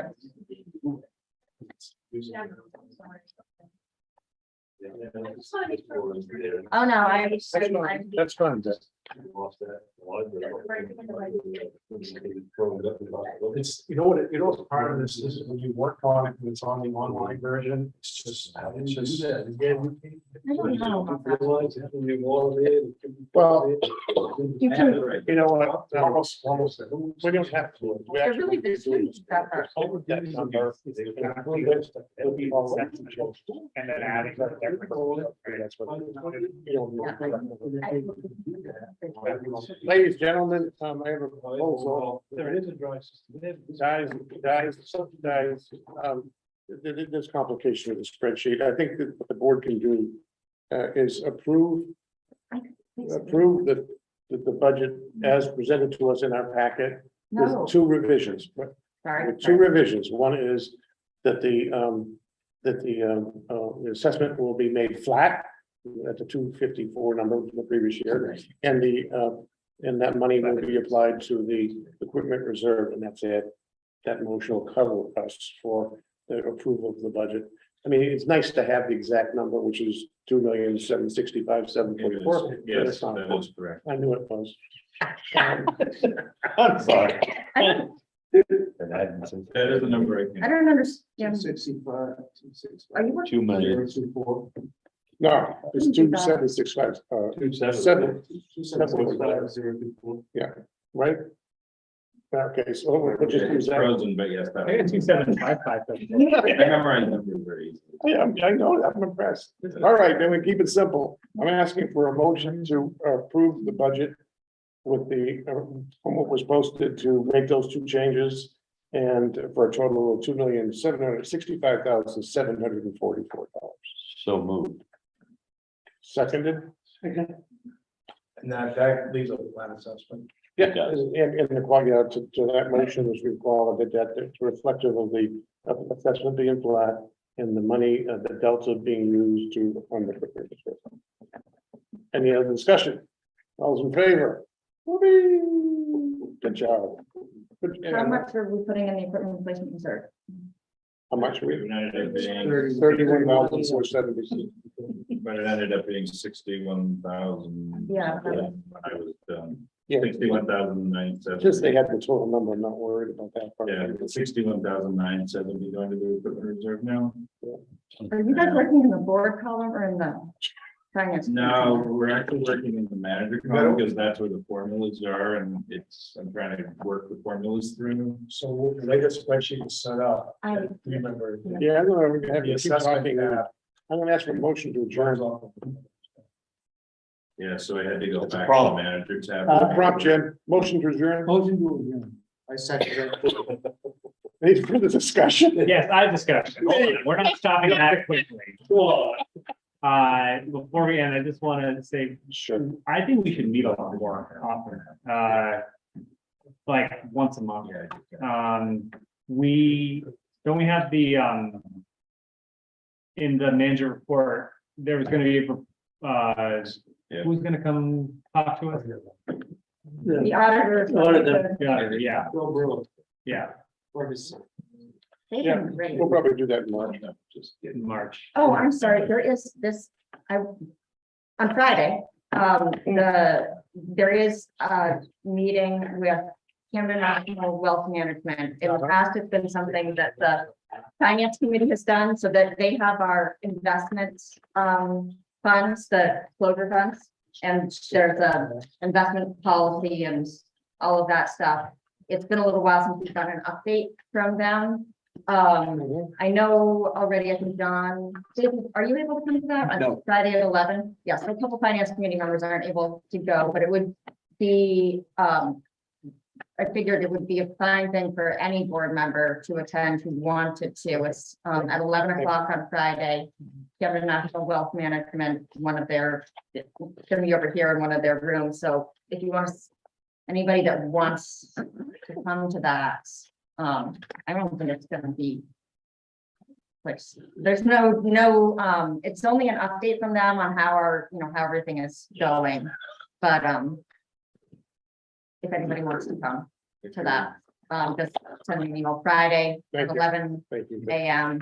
Thank you. If anybody, honestly, to Josh's point, if you have something they want in the agenda or topic of discussion, whatever, please send it to me so I can, consider it and decide what we need to meet on as a board. That's as simple as that. I just think that we could be more on the same page if we're meeting more than, even every other month, I think is, we're not even doing that. We're meeting more like every. We're meeting, what we're meeting, and we need to meet. I think we need to meet more though, and it just to get an update from Dave. Do you think we need more meetings if we got clear in the table? That's not a fair thing. Why not? I think maybe not meetings where you put board packets and all that together. I think that's just creates a lot of busy work. I think committee meetings where you discuss things that then can go to the board after is probably appropriate. That's what we're lacking. I mean, I have to say, I really disagree with that because the committee meetings are great sometimes, but a lot of these matters really do need the whole board to be, and in Camden, we do a lot of things like we'll have workshops on a topic where there's not decisions that need to be made, and it's, we record them too. So it's not the end of the world if a board member can't come, but like, I'd like to have the hydrogeologist come and just say, hey, this is what we're finding with the water. This is what we've done over the years. Yes. So maybe could we try to do like You can have, a more informal type of yes, yes. workshop Any- thing on anytime, given topics? anytime, we can put out a topic and we can schedule a date for it and board members can show up or not.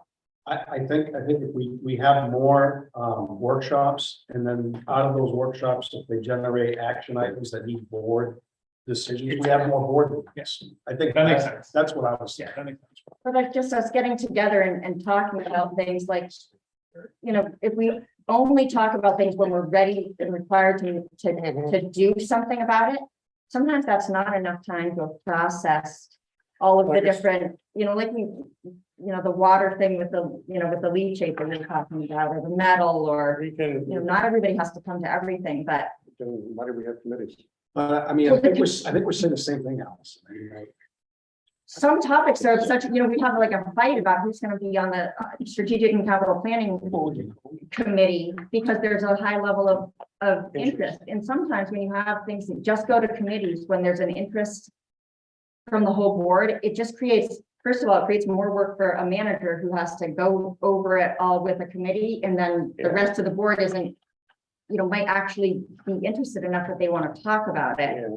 more. So If the board members want to get individually, voluntarily to discuss the topic, they can certainly do so. Well, that's why workshops make so much sense. Voluntary workshops. Yeah, and if out of the workshop comes, I'm not going to be a command performance, it's not necessary. You're doubling up with committee work that's supposed to be done with workshops, is what you're doing. If somebody wants to do that, why don't you do it? some of it's just informational, like what is the, what's our recycling system, how's our recycling system going? Is it? It's voluntary workshops for those. It's not voluntary, but- Well, No one's making us be here. Somebody doesn't want to show. So what's the difference between what we're, I what's the difference? The that discussion we're arguing here?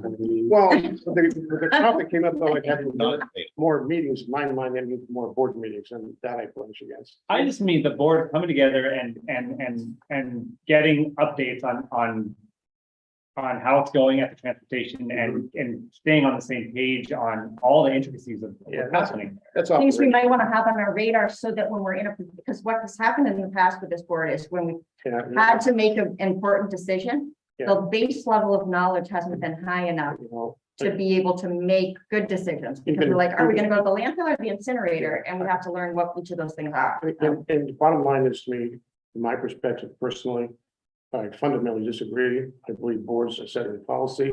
They're not involved in operations, and I won't support it. We do need to change our bylaws a little bit I then, agree if with we that. want to follow that philosophy, because we're, I agree with this. you know, Change your. but how do I get involved in the governance committee? If I'm not on the governance committee, could I? Get on my good side, huh? So is there Mine something, too. is there something that came out of this that people needed for more information about? I mean, honestly, is No. there? I mean, No, I'm asking the No, question. no, It's like a the fundamental problem is the process. That's what you're addressing, the process of a board versus operations. If the board wants to know about operations, no wrong with that. We walked with what the facility would do. I got a lot of information from that. That was really helpful. It's kind of a workshop in a sense. But what I heard was more board meetings. No, we don't need more board meetings. What we need is more activity of our committees to do their jobs and to provide information so the board can make intelligent decisions. That's what we're lacking. Strategic, I'm bad too. Strategic committee hasn't met in like 3 months. That's bad. Right? So. I'm curious what the rest of the board thinks. I don't disagree with you. I think when you come together in this venue, you know, many minds come up usually with the best idea that maybe a smaller group doesn't come up with. I mean, we had the same Then why have a conversation. small group then? Excuse me? Then why have a small group?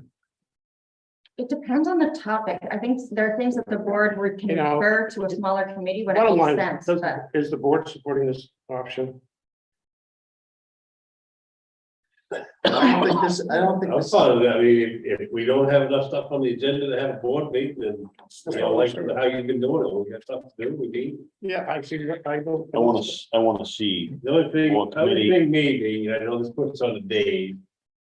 Is like if there is stuff going on over there, kind of a manager's email or something so that we keep updated. We get a manager's report even when we don't have meetings. You know. I don't know if that's really been happening since Mike. Well, that's what That should was happen, something right? that started, So but, I I think, I mean, would you rather get together to give us an update, or would you rather I do a? personally like put more work on you. I personally like a verbal meeting, because I just, it's just easier for me to explain the details Yeah. than writing everything out, and it's just. Yeah, the And fundamental, then people can ask me questions, and then I can tell them the answer, and I'm always willing to do those things for you guys. I don't have any problem with that. but Call it a board meeting, call it a workshop, I don't care. well, I'm just not gonna organize it. No, I mean, that's how I feel about it. So whatever you decide, that has to be on the group side. I'm just do one, we started this topic a little over 2 years ago. An attorney. Attorney for this entity, which I don't know that we have or We don't. don't have a. Right, Well, we can have a started the labor. process December of, I think, 2020. Yeah. No, seriously, that's when we started and we Paul haven't. Gibbons just we've gone retired like nowhere. 2 days So ago. can we get that on a? It's already in March. Excuse me? Sorry, it was gonna be on tonight. but it's Oh, too much. okay. All right. Well, I mean, in all fairness, Paul Hopefully Gibbons we don't need one, but we should at Our least. attorney was hired. Right, yeah. barely though, and we do have a labor attorney. Don't act like we're just like, we have Yeah. Peabody Yes, is. yes, which is the most crucial one. by the way. I totally agree. We need to come up with Paul's replacement, but it's not quite as dire as like we had. Obviously not, we're 2.5 We had, years later and we're still. well, that was because Deb wanted to put it out to bid because she's mad at Paul about the internet stuff. Yeah, yeah. Was part of it. Yeah, your point about. so what I would really like to see is I would like to see more committee participation. Yep. That is gonna generate agenda items, and then we go from there. And bring us together when we need to be brought together. and it's gonna move the organization forward. Correct. And I feel we need to look, and we need to do this sooner than later. We need to look at our committees and balance the committees. And get the committees to meet. It's just like running a town. And we failed at meetings. Yes, And I yes. just- and I just So- wanna- So that's how I want to see this. I want to see it move forward that way. And I want input from the committees. Yeah. So that we can have agenda items. And actually have success getting things done. And I just want to say that, I'm on the personnel committee. I have no experience with personnel whatsoever. I'd much rather be on any other committee, please. And so people who have. I'll help you with that. People who have passion for other committees, I think it makes more sense that they should serve on the committees they want to be on and would be more. Yeah, I hear all that. I mean, jobs can't advise on the person. We had a discussion in a board meeting where we assign people to various committees. And if you would want to go have that meeting again, request it, because this is like we're going in circles. I did request it. Well, you should have said, I don't. I was assigned. You did. But I thought it was always open, anybody can go to any meeting. Of course Oh, it is. yeah, they can, but that's different than. That's You won't be No, on some- but I also think that, you should, the committee thing and the scheduling, you want to create a nightmare for a manager. Telling Dave to have to organize all these different committees He and then go to them. He doesn't No, he care. doesn't. and then- The chair does. He doesn't, the chair does. Well, the finance committee is, I'm not, that was a fair amount of work, and if it, Yeah, it is. Didn't you organize the meeting? yeah, but I think it was probably a fair amount of work for Dave too. And if he has to repeat that process in every single committee and then bring all of that stuff back to the board. I don't know. Well, the committee I'm brings sure it he'll back tell to us the if it gets too much, That's but not my goal. One of the things I was thinking about, What? It's my goal with the personnel is to meet with them, then Yeah. go back to the committee and. We have a figure out. I motion just on have the to- table. he's Yes, a member of the Yeah, committee, yeah. though, the problem. yeah, we do. He's a member of every committee. That seconded, all those in favor? I thought we already voted on that one. No. My goal is to meet with them. try to- Yeah, I don't know. Josh stopped it. I think you get better. I'm gonna rank some out. Stay in Oh, yeah, I mean, that would be good. It's just that the way the bylaws are, it's like I think we need a two meeting. people to populate all these committees. I'm all involved with them. No, I think we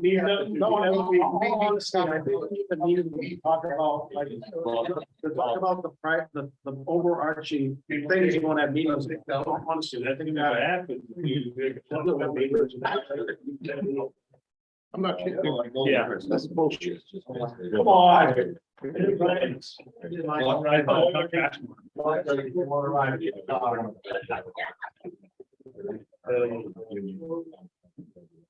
I'd like to formalize your. Are we at the meeting? Yeah.